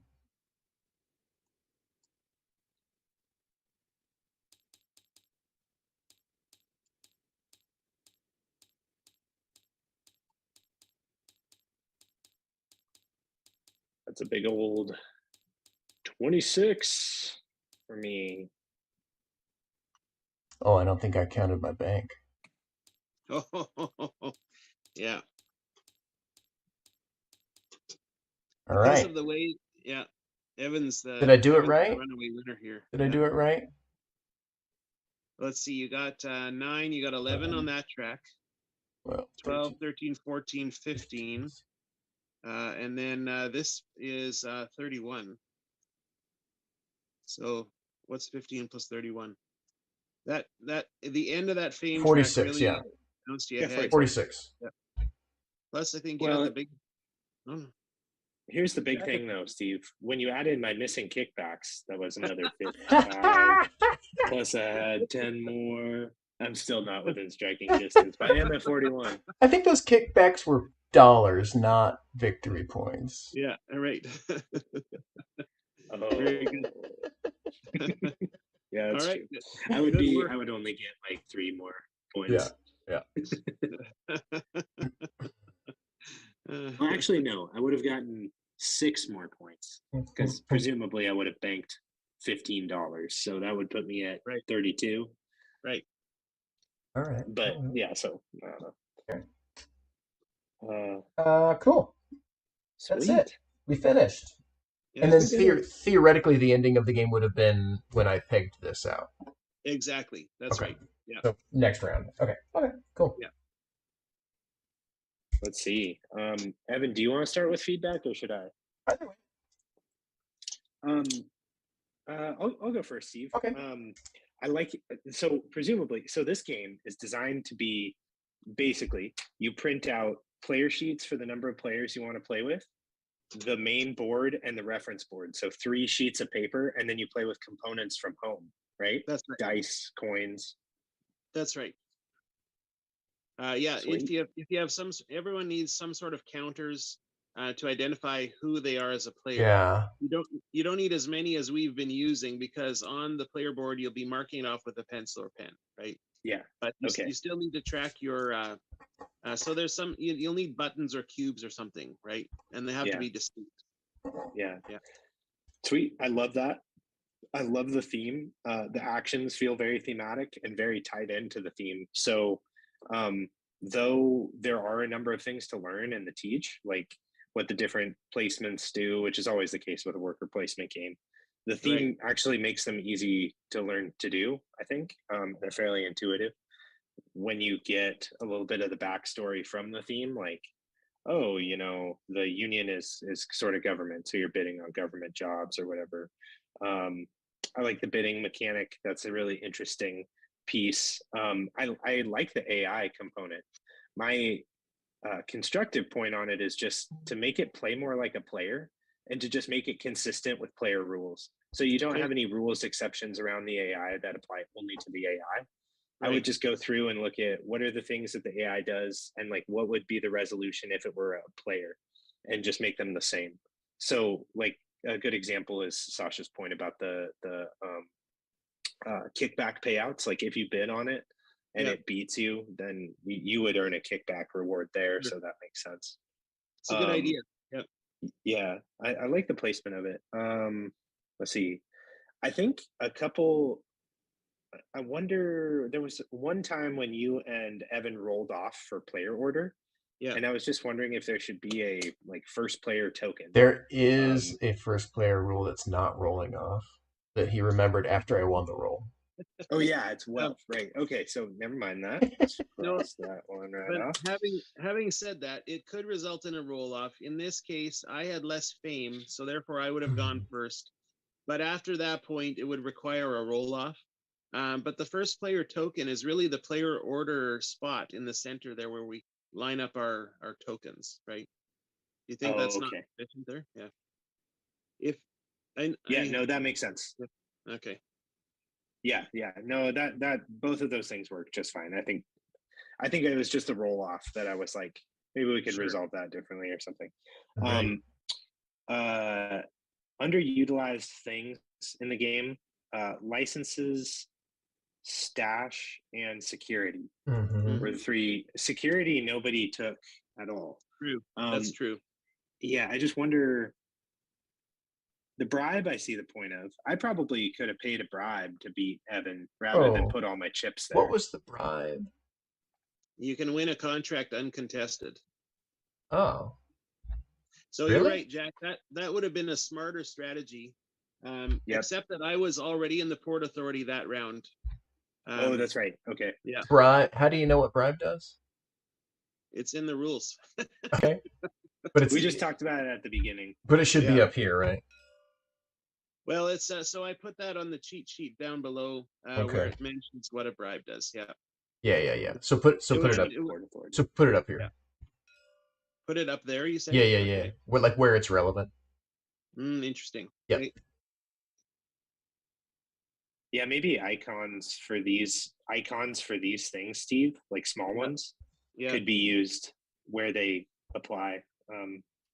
Yeah, if I knew what the bribe did, I definitely would have done that. Right. Yep. Let's see. But yeah, so security, I think, security and the stash were both concepts that were difficult for me. And that, yeah. I forget, how do you get stuff into the stash? You just use an action to place it in there. Oh, The stash is actually okay. fairly straightforward because it's just you put it there, you can use it later. Okay. I don't know about using an action to take it out of your purse rather than just play it. I don't know if that's really necessary. I Do you have a see. reason for that? Okay. So during one playtest, we talked about that, and it seemed like it was useful for creating a delaying strategy, meaning that if you wanted to not make a choice, you could use that action to move it into your purse as a way of waiting to see what everyone else did, so that you could come in and outbid them later, right? It was kind of useful in that sense. Although I think I'm good either way, because it does feel like it's an extra step that doesn't necessarily have to be there. Yeah. Yeah, I just think it would be easier if it's like you have a dollar stashed away you could use. Right. Yeah, personally. Let's see, security. You could start with up to 15 in your purse, so you can do more on your next turn. Okay, that's Yeah. interesting. That could be an interesting thing to do. Nobody tried that this game, but that is actually pretty powerful because you can kind of monopolize the board quite a bit with 15, right? Yeah, that's a lot of money. But you have to be at the Port Authority first and pay $3 to do it, right? So yeah. Let's see. Just thinking. Yep, that's it. Otherwise, smartly designed, Steve. I think I like it's really simple, but it's amazing how much game you can pack into 3 sheets of paper, right? Like that's really incredible to me. So yeah, had fun playing it. Sad that I lost to the dog, but I'll let The him dog speak. won. Well, actually, first, Sasha wrote some feedback in the chat, Okay, so good. I'm just Thanks, gonna read Sasha. these Yeah, please. thoughts here. So, are 4 players required? So always add Automa until it hits 4 players. If so, seems like that adds a decent amount of extra variance for lower player counts. Is that intended? So the minimum players is 3 in the sense of if you can play the game solo, but it will require 2 Automas. If you play 2 players, it requires 1 Automa, and then at let's see, I got to make sure I'm doing the right. Okay, yeah, 2 players, 3 has 1 Automa, and then 3 to 4 players, 3 players has 1 Automa, and 4 players has no Automas. So it's either 3 and 3 or 4 and 4, I suppose. Think of it that way. If you think of an Automa as a player. Okay. The reason is 3 players is enough to kind of fill the board. 4 players is enough to fill the board completely. Any less than that, and you can't fill the board, and it starts to get wonky in terms of competitive, scarcity, right? Okay. Okay. Does that make sense? Everything that I just said there, but yeah. Yeah, I think so. Okay. I think it makes sense, and just needs to be balanced, and it seems like that's a balance thing. Right. Let's see. So Sasha also said the initial look and teach seem a little intimidating for an entry-level worker placement. Specifically, the amount of information on each of the faction tracks seems a little overwhelming visually. Mm-hmm. Yes, and when I started, I said I was trying to create an entry-level worker placement, and I think I failed, actually. Yeah, So yeah. Yes, yeah. So yeah, can't argue with that. Yeah. Yeah. Says Sasha says strong thoughts. Job board union spots don't seem to add too much for the added complexity. The mini game as well, but y'all seem to be having fun with it. Mm-hmm. Not crazy about it because it's just a mega variance thing with minimal player agency / interaction. Let's see, bunch of cool, clever systems, lots of interesting design, bidding, kickbacks, parks and ships, and money / bank system, all really solid and interesting. How did the Fring action discount happen? Where is that reminded? It's underneath each faction. Here, I'll show it on the screen here. Underneath each faction, you've got what you get when you're leading on that one, or when that's your highest one. I mean, can you send me that feedback out of the chat? Oh, it'll be in the YouTube video. Oh yeah, okay. I can go Yeah. back and watch that. It takes about a day for the comments to upload to the YouTube video, so you'll have to wait a day or whatever. But Really appreciate those thoughts, though. Thank you.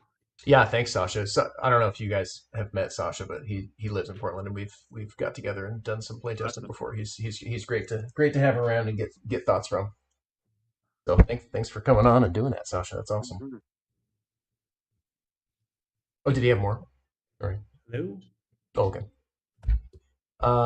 Did you have more, Jay? Hello? Did you have more? Can you hear me? Yeah. Yep. Okay, sorry, my AirPods died. Oh Also, no. my roommate is back, so I'm gonna finish reading this, and then I probably actually have to leave the stream. But let's see. Last thing that Sasha says here is the stash should always just go into your purse for the next round. You could always put it in your purse again if you don't want to use it that round. Oh, Yeah, the what? that's The interesting. stash. I had hoped it could be used as a way of cheating the player order game, meaning that it wouldn't count for player order, and then you could add it later for $11, right? Or 10 or whatever. So, but yeah, that's interesting. Whatever is most intuitive is ultimately the right answer there. Well, Nice. what was it? Which one is most intuitive? I don't know. No. I missed the whole thing. Something about the stash. Stash should just go into your purse automatically. Although in that case, you would just put it into the rewards and it would go in automatically anyway, right? Or, oh, I see. Not necessarily. You would just add it at the end of, if you put your 10 in, then you can take your stash out and create it as 11, I guess. That could work. Nice. Yeah, but that's it. That's the feedback from Sasha. And Okay, great. So, yeah, there you go. I think to reiterate the positive stuff, because we always want to do that. We always want to, mention like I had fun. We had fun with the mini game. Really interesting theme, and the tie-in with the mechanics is actually fairly intuitive once you get started, despite the pretty heavy start. I mean, I definitely put this in a mid-weight, Yeah. light heavy range. And Sasha did say, a bunch of cool, clever systems, lots of interesting design, bidding, kickbacks. And we did have a couple of worker placement designers on earlier here who were interested in playing and like, oh, this looks really cool. Yeah, So yeah. That's a good compliment as well. Great. Yep. Yeah, so good design there, Steve. And then I'll pass off to Evan for his feedback. Yeah, so I've added Actually, I have to jump off the stream because I'm sharing a room. So just okay. Well, cool. Thanks, Jack. Yeah, thanks so much, Steve, for being on with us. And make sure to get Steve's contact info at the end, Evan. So yes, follow along with everything going on at Dad Brain Games, Stardusters, and Dragon. dadbraingames.com. Yeah, that's right. All right, signing off, Cool. guys. All right, it's a pleasure, Steve. Yes, sir. Yeah, thanks for joining us, Sasha. Bye. Bye. Okay, so let's see. Ooh, should I try to see if I can find the chat? I need to find the chat. Oh, Let me see if that messes up my stream too bad. My CPU starts struggling. All right, then I go to YouTube. Too many things on the screen. Yeah. Exactly. Go CPU, go. Oh, look at that. It's live right now. That's fun. I'm just pulling this up so I can make sure somebody's looking at the chat. Oh, Sasha says hi. All right, then okay. So let me see here. Bam, back to us. Okay, yeah. So I am not a roll and write fan or a like cross off and write fan. So the fact that it's not really that is good for me. Okay. And it kind of looks like that, right? And it kind of plays like that, but it's not that. Sure. It really is essentially a worker placement game that you've made in a PnP format with 3 sheets and whatever odds and ends you have laying around, which is really freaking cool, man. Like Thank you. what a cool design constriction, you know? I think that's really neat, and the game you've come up with here within that structure has really got some interesting things going on. So anyway, I think that's really cool. Thank you. Um, my favorite part is both the pizza slice and the hot dog. Um, no, okay, so Right. so I think the big crux of what you've got going on here is your weight, your intended weight versus playtime. Sure. Um, Yeah. Now, the current weight versus playtime is actually fine if the luck elements come down a little bit, Yeah. Okay. All right. right? Like the weight versus playtime is fine if it doesn't have so much luck. If you bring the playtime down, then the level of luck is fine, but you need to probably bring the weight down a touch Yeah. to bring the playtime down. I So read it. it kind of just depends on where you want to end up with it. Yeah. But at the end there, even though I won, right, it didn't really matter. Mm. The fact that the automa like just took away my culminating big move, Oh yeah. because I did like I put everything in place Yeah. to do that, and then Yeah. made sure that none of the other players could take it away from me. Yeah. And then he rolled a 1. Right. It's like, okay, well, like obviously it was fine, I still won or whatever, but it was not pleasing, right? And Yes. Yeah. it made me feel like bummed rather than like, yeah, that was cool. I did a cool thing. Right.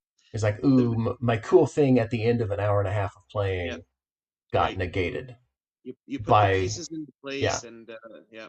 by random luck, Yeah. right? Which is not great past an hour of playtime. Right. Would it have been different if it was a player that did it? Yes, because Okay. I could have seen that as the possibility, right? I see. Yeah. Because I'm counting chips. I see how many you have. I see how many he has, Right. and I know that that's a possibility. Yeah, that's a good point. That's a key difference with the Automa is that you don't know where they're at financially, right? Yeah. Yeah, because there is no restriction there. And So I yeah. don't know what his priorities are. I don't know, like he's a total wild card, which past an Yeah. hour playtime is just kind of like, at least for me. Yeah. Yeah. Um, so let's see. Contracts work very differently, which was a little confusing at the beginning. Mm. So I just like to see a slight different like user interface Mm. going on there, just to kind of help pull that out and be like, this is different here. Um, Okay. Yeah. to help you figure out how it's different. After the first round, you're like, oh, okay, that makes sense. But still, Yeah. Yeah. um, same thing with the high stakes game that also plays differently than the rest. So a slightly different visual treatment. Mm. And they do not work the same, right? Like contracts Right. and high stakes game do not work the same, but they both have that same treatment of Yes. the Right. of the gray surrounding. So those need to Yeah. be distinct. I The see. Yeah. visual treatment needs to be distinct. Um, let's see. Pickpocketing. You said it, and then it sounded cool, and I wanted to be able to do it, but it's just. Right. I think you can make dollars much more thematically engaging here. Okay. Make them space rocks or space crystals or I see. whatever. Hmm. Space coal. Pretty much anything other than dollars, essentially. Sure. Because no matter what the person has at home that they're playing with, it's probably not dollars, right? Well, It's probably cubes. It's probably whatever. So whatever they have, you can just put a yeah. little picture of whatever you think it could be. Like space Sure. ore. Anyway. How would you overcome the stacking requirement then with like the thing about I tested this with like dimes and Mm-hmm. pennies, right? Mm-hmm. And it works well with that, but Mm-hmm. Now, part of the reason it works well is because they stack really well. Yeah, I mean those are And fine, but they're not also not dollars. yeah, oh, I see. So Yeah, you might as well put something thematically interesting on the board. sure, I see. And Okay. then they can use, Oh, right, they could still use pennies. It doesn't matter. but change the name or the reference is what you're saying. Yeah. Like dollars just aren't interesting. Okay, interesting. Yeah. Like, yeah, something else other than a dollar. I drew a space rock, but a sweet platinum space rock or a blue space rock or something. Interesting. And then I still might use pennies, but then I know that they're space rocks Yes, right. Okay. rather than dollars. It's just Um, abstracted a little, but that's okay, is what you're saying. exactly. Well, I mean, it's already abstracted. You might as well abstract into something interesting, is what I'm saying. Sure. Okay. Yeah. Yeah. Um, uh, bank doesn't work with the right aspect with the drawing. Oh. This was about how you draw out of the bank. Mm, Now I assume that in the final version it will be more like you use a pencil on these right. things rather than have a That's right. bunch of little chippies. That's right. And in that case, you said that you can take things off here to like get back from the bank, right? That's right.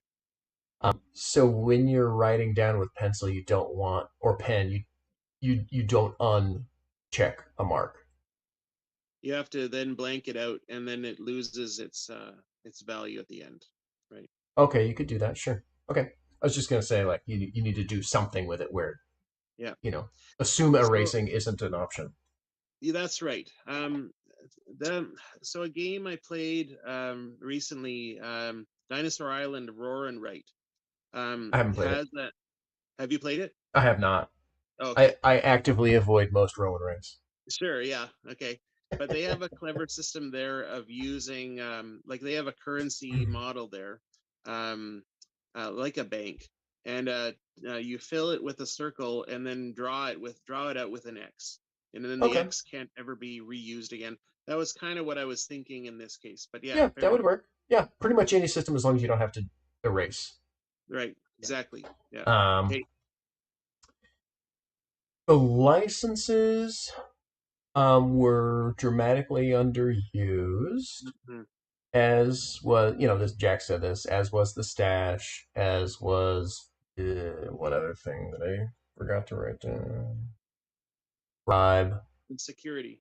Yeah. and security. Yeah, Mhm. security. Some of those might have some limited use. I would say the kickback was the best of them. Mhm. It's the Um, easiest to understand as well. It's money, right? yes, Yeah. right. Kickback was the best of them. If you are looking for ways to make this a shorter game that is simpler, that it can handle the luck load in it better for the players, all of the Port Authority stuff just Ah, goes away. yeah. Okay. Interesting. Um, yeah, and the stash. You Okay. just snap it into dust. But that's if you're looking for a more Sure. streamlined version of this game. Sure. Um, Yeah. I personally find kickback interesting Mm. and licenses kind of interesting and security. I was like, oh, okay, I could see maybe doing that sometime. But we just had a 3-player game for an hour and a half, and like nobody ever took security. I used the stash once Right. and then was unimpressed. And then and Yeah. and we all got a license like at the very end when it almost didn't matter. Right. The only thing that seemed to attract us during gameplay was the kickbacks. Right. Yeah. That's right. For better or worse, whether or not that's correct or best play, that's what Hmm. attracted Right. us. Right. Um, That's a good observation. Yeah. um, the Automa for a fourth player, you're sinking time. You're Hmm. just sinking time into it, and in my opinion, and of course, like this is just design opinion. Um, I personally dislike automas when you don't need them. Mm. I don't think you need it. The game plays well with 3, Yeah. and so just dropping the automa for 3 players, that seems really easy to just fix that, right? Yeah. Yes, exactly. And you can start, you can this can say 4 plus, this can say 3 plus, this can Yeah. say 3 plus, this can say 4 plus, like just like Oh, I see. Yeah. skinny down the board options by player count rather than adding an automa, Mm-hmm. right? And you can still use your mechanisms for the automa for like the solo mode or whatever, Yeah. but like you just don't need it for Mm-hmm. us to play, and it cuts down on the time by, I don't know, an eighth, which is something, Mm-hmm. right? Because we still had to do all the weird Atoma things. It was faster than a player turn usually, but still. Right. And then the other, other than me just not liking Atomas, the other reasons to actually consider getting rid of it, Okay. was there were too many fiddly interactions that had too many questions involved. I see. Yep. Just like Yeah. too many things where you're like, wait, well, what about in this case when he does this? And then you have to Yep. figure out which one he goes for and if he would do Yep. it, if he wouldn't do it. And there was Yep. like a whole like decision tree, Yep. and we had to rely on you telling us which one he goes for, and we would have got it Right. wrong if we had to guess. Right? That Right. it's like you are not going to be sitting at the table to help Right. everybody out. That's right. Yeah. So if it's too complex for us to figure out with you sitting there, it's too complex for the home audience. You know what I mean? Yep. Probably. And at least on their first play, before they look at the forums on BGG, they are going to mess it up also. Right. Um, so it leads to too many fiddly interactions. In a lot of these spaces, it's very simple, right? Oh, it just plugs it Mm-hmm. up, it just plugs it up, it just plugs it up, whatever. But then, uh, you know, especially up here at the contracts, it just Yep. gets like, wait, what? Yep. How does he? Okay. I would just get rid of it, skinny down the options in a 3-player game and a 2-player game. Some people love Atomas, so you'll be annoying those people by getting rid of it. But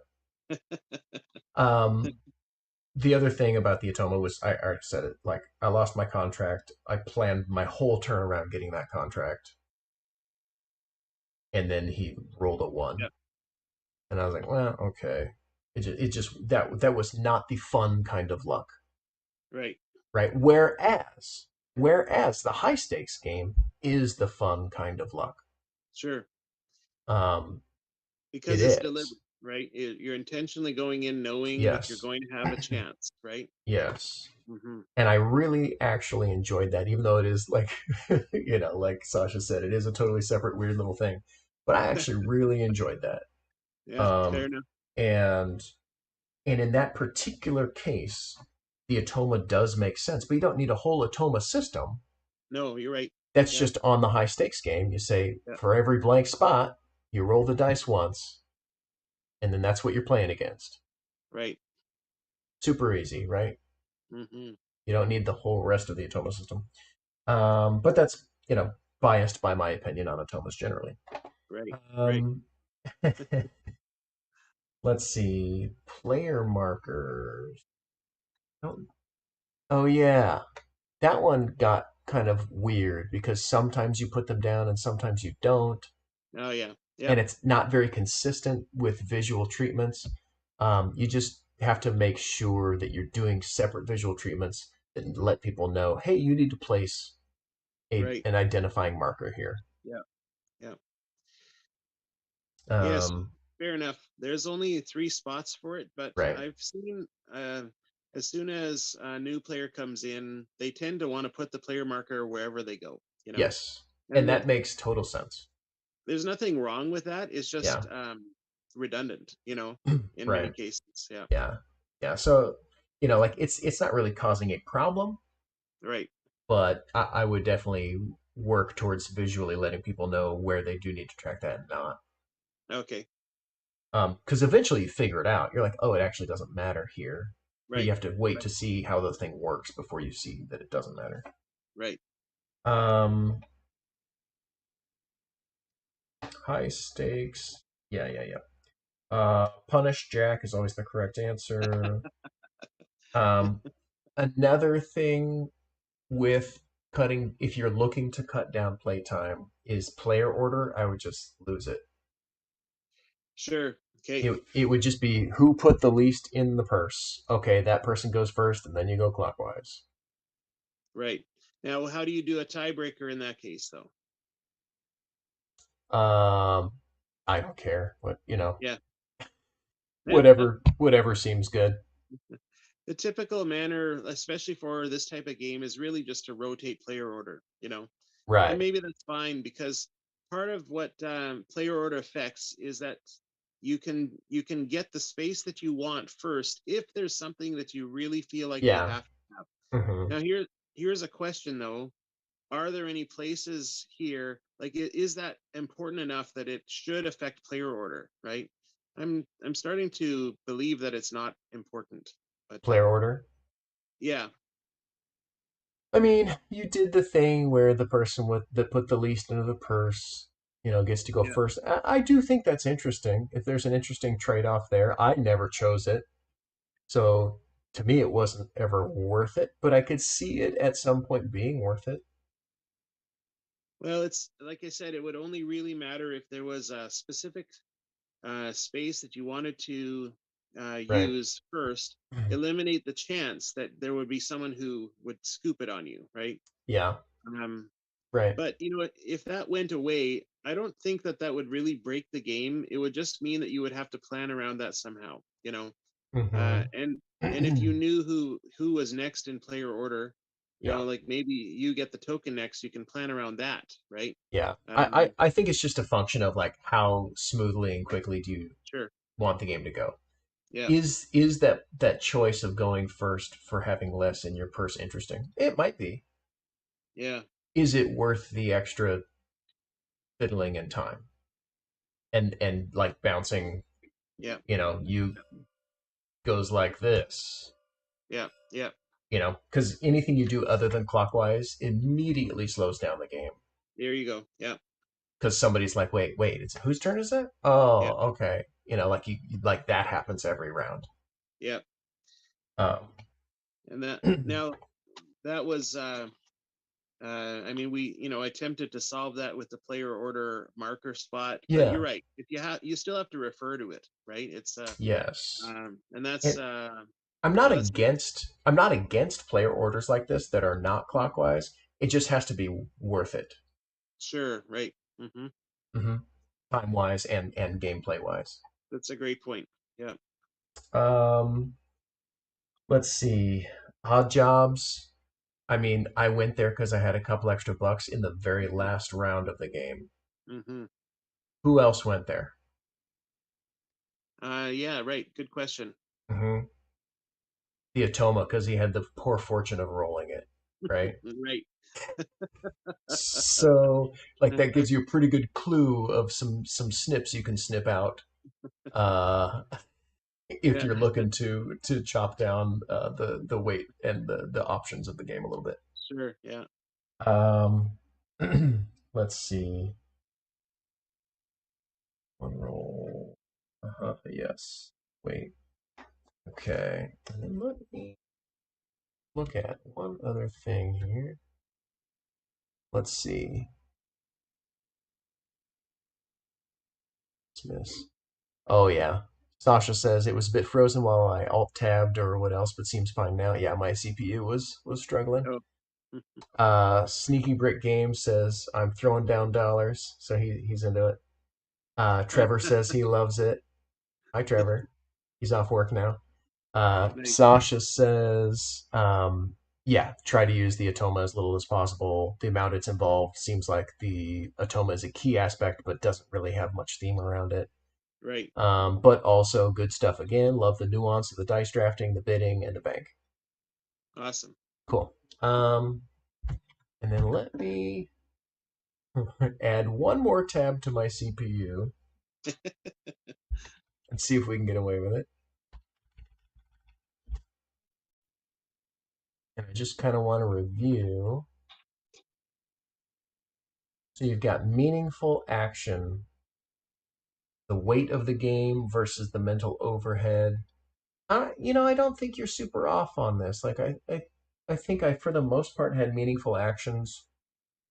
Um, you do have an issue towards the end of the game where, I didn't care about salvage run and I didn't care about hangar bay, Oh yeah.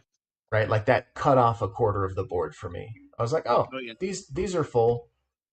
Right. I'm not going to go there for $3. I might as well Right. go do an odd job for that. You know what I mean? Like, I mean, Yeah. like you can still get the GMS bump here at the cell. Like, it's not like totally gone, Right. but once you've filled up your ship, that kind of cuts out a section of the board. Which, Well, if it's timed right, towards the end of the game, maybe it's fine. it's But interesting that you say that though, because that actually was something I targeted at the end, or at least in the middle, because I yeah, knew that I was going to get the GMS faction reward from the yeah, salvage run, right? right, Um, you know, yeah, and and I, that's really cool. But for me, like once I filled up my ship upgrades, sure, that quarter of the yeah, board was just not really in my sight at all. mm-hmm, Just like, yeah, oh, that's done. Get rid of yeah, that. yeah, Which, again, it might not actually be an issue if the playtime is down a bit. right. Um, I and see. and what's the frequency of somebody actually making that irrelevant? Like how often does somebody fill up their whole ship? I don't know.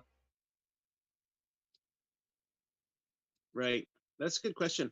In practice, it probably would happen um, more than you might think, at Okay. least in play Yeah. tests. Yeah. Okay.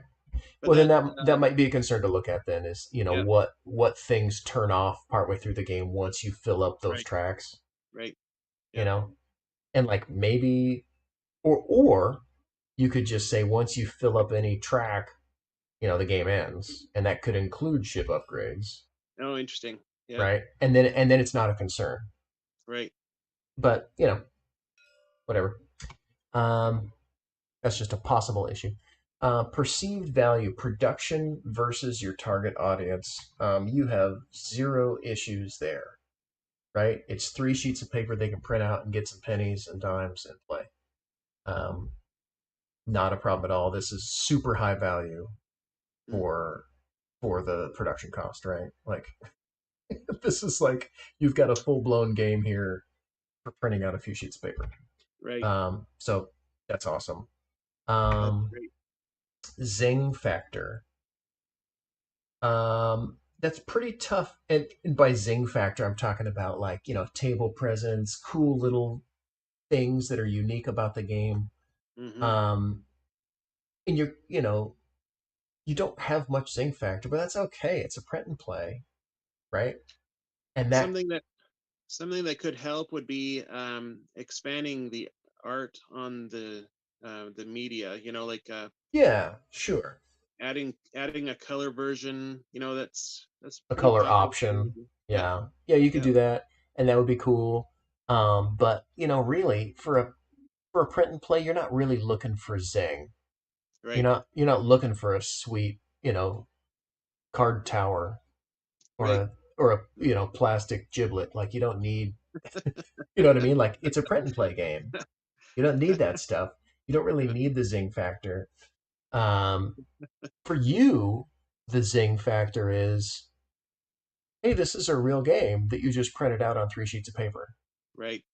Yeah, That is your zing factor. So you kind of already have that. Although it's not, I'm not using it in the same way that I normally mean it, but sure. um, so that goes a long way.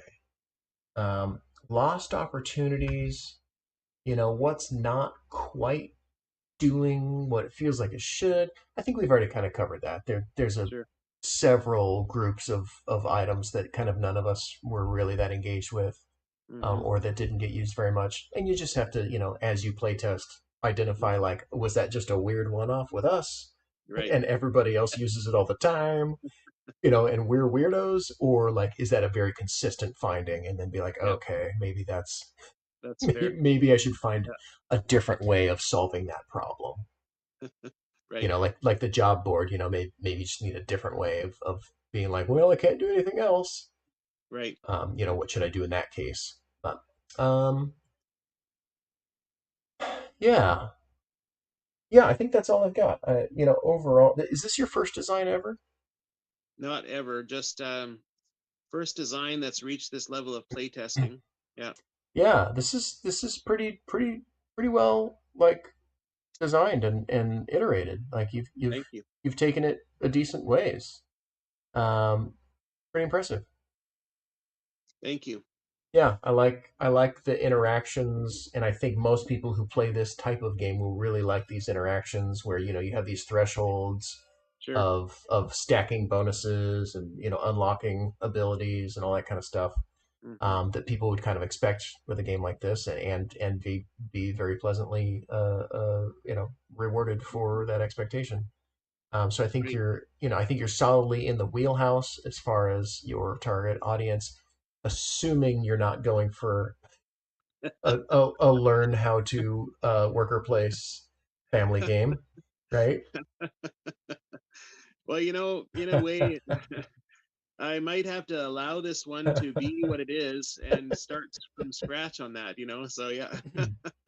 I mean, you could Uh, even make Starduster's first journey or right. whatever, right? Yeah. And really make a Sure. like family version, and then at that point you'll go, oh, is this game just better Right. because I Right.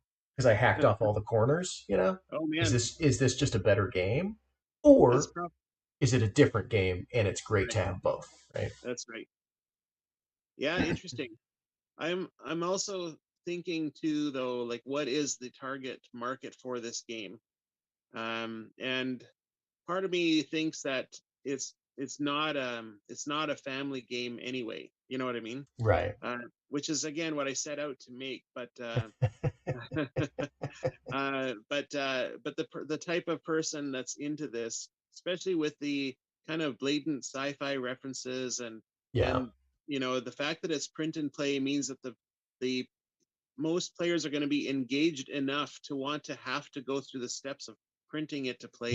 Yes. Yeah. Any player who's gonna find this and print it out, Right. right, is gonna Well, enjoy a little bit heavier of a thing, probably, possibly. unless they're trying to rope in the rest of their family, Right. Right. and then they do appreciate the slightly lighter. Sure. Yeah. But that's an interesting point, though. Make a different one, and maybe it's better, or maybe it's just different. Right. Yeah. Yeah, yeah. Actually make a super streamlined 15-minute, Mm, family version, right. and see how it plays. And if that's really the core of what you wanted, Hmm. then just do that. That's an interesting suggestion. Yeah. But if it's a really, very different but also cool thing, right? And it doesn't make you look at all the rest of it as extra stuff to be cut Right. away, Right. then maybe they both have a place. Right. Yeah. um Yeah, yeah. I think it's really cool, man. I frankly did not expect to enjoy it. Yeah. All right. Just I'm taking be, that as a compliment. Yeah. because I really, really tend to dislike roll and writes, and I thought that that's what I got myself into. Um, but I really enjoyed your mechanisms and stuff. Like I said, you got some visual interaction stuff to work on, like Right. this spot works so different than all the rest of the spots, Right. and this one's unique and this one's unique, and you need to like really kind of gussy up telling me, you know, Right. visually a little bit more. But but yeah, you've got a lot of interesting stuff. Um, and I'm impressed. Yeah, this is really cool. Thank you. I really appreciate you taking the time to try it out, and Yeah, all of your feedback is immensely valuable. yeah. Hopefully some of it. Uh, Yeah, it's I mean, well, game design is such a journey, and it's it such a is. a humbling journey, right? It's It is. Oh, and the other thing, you know, like for newer designers, I need to remind myself to tell people, um, you know, just because I have one published game does not make me a better at telling you what you should do with your game.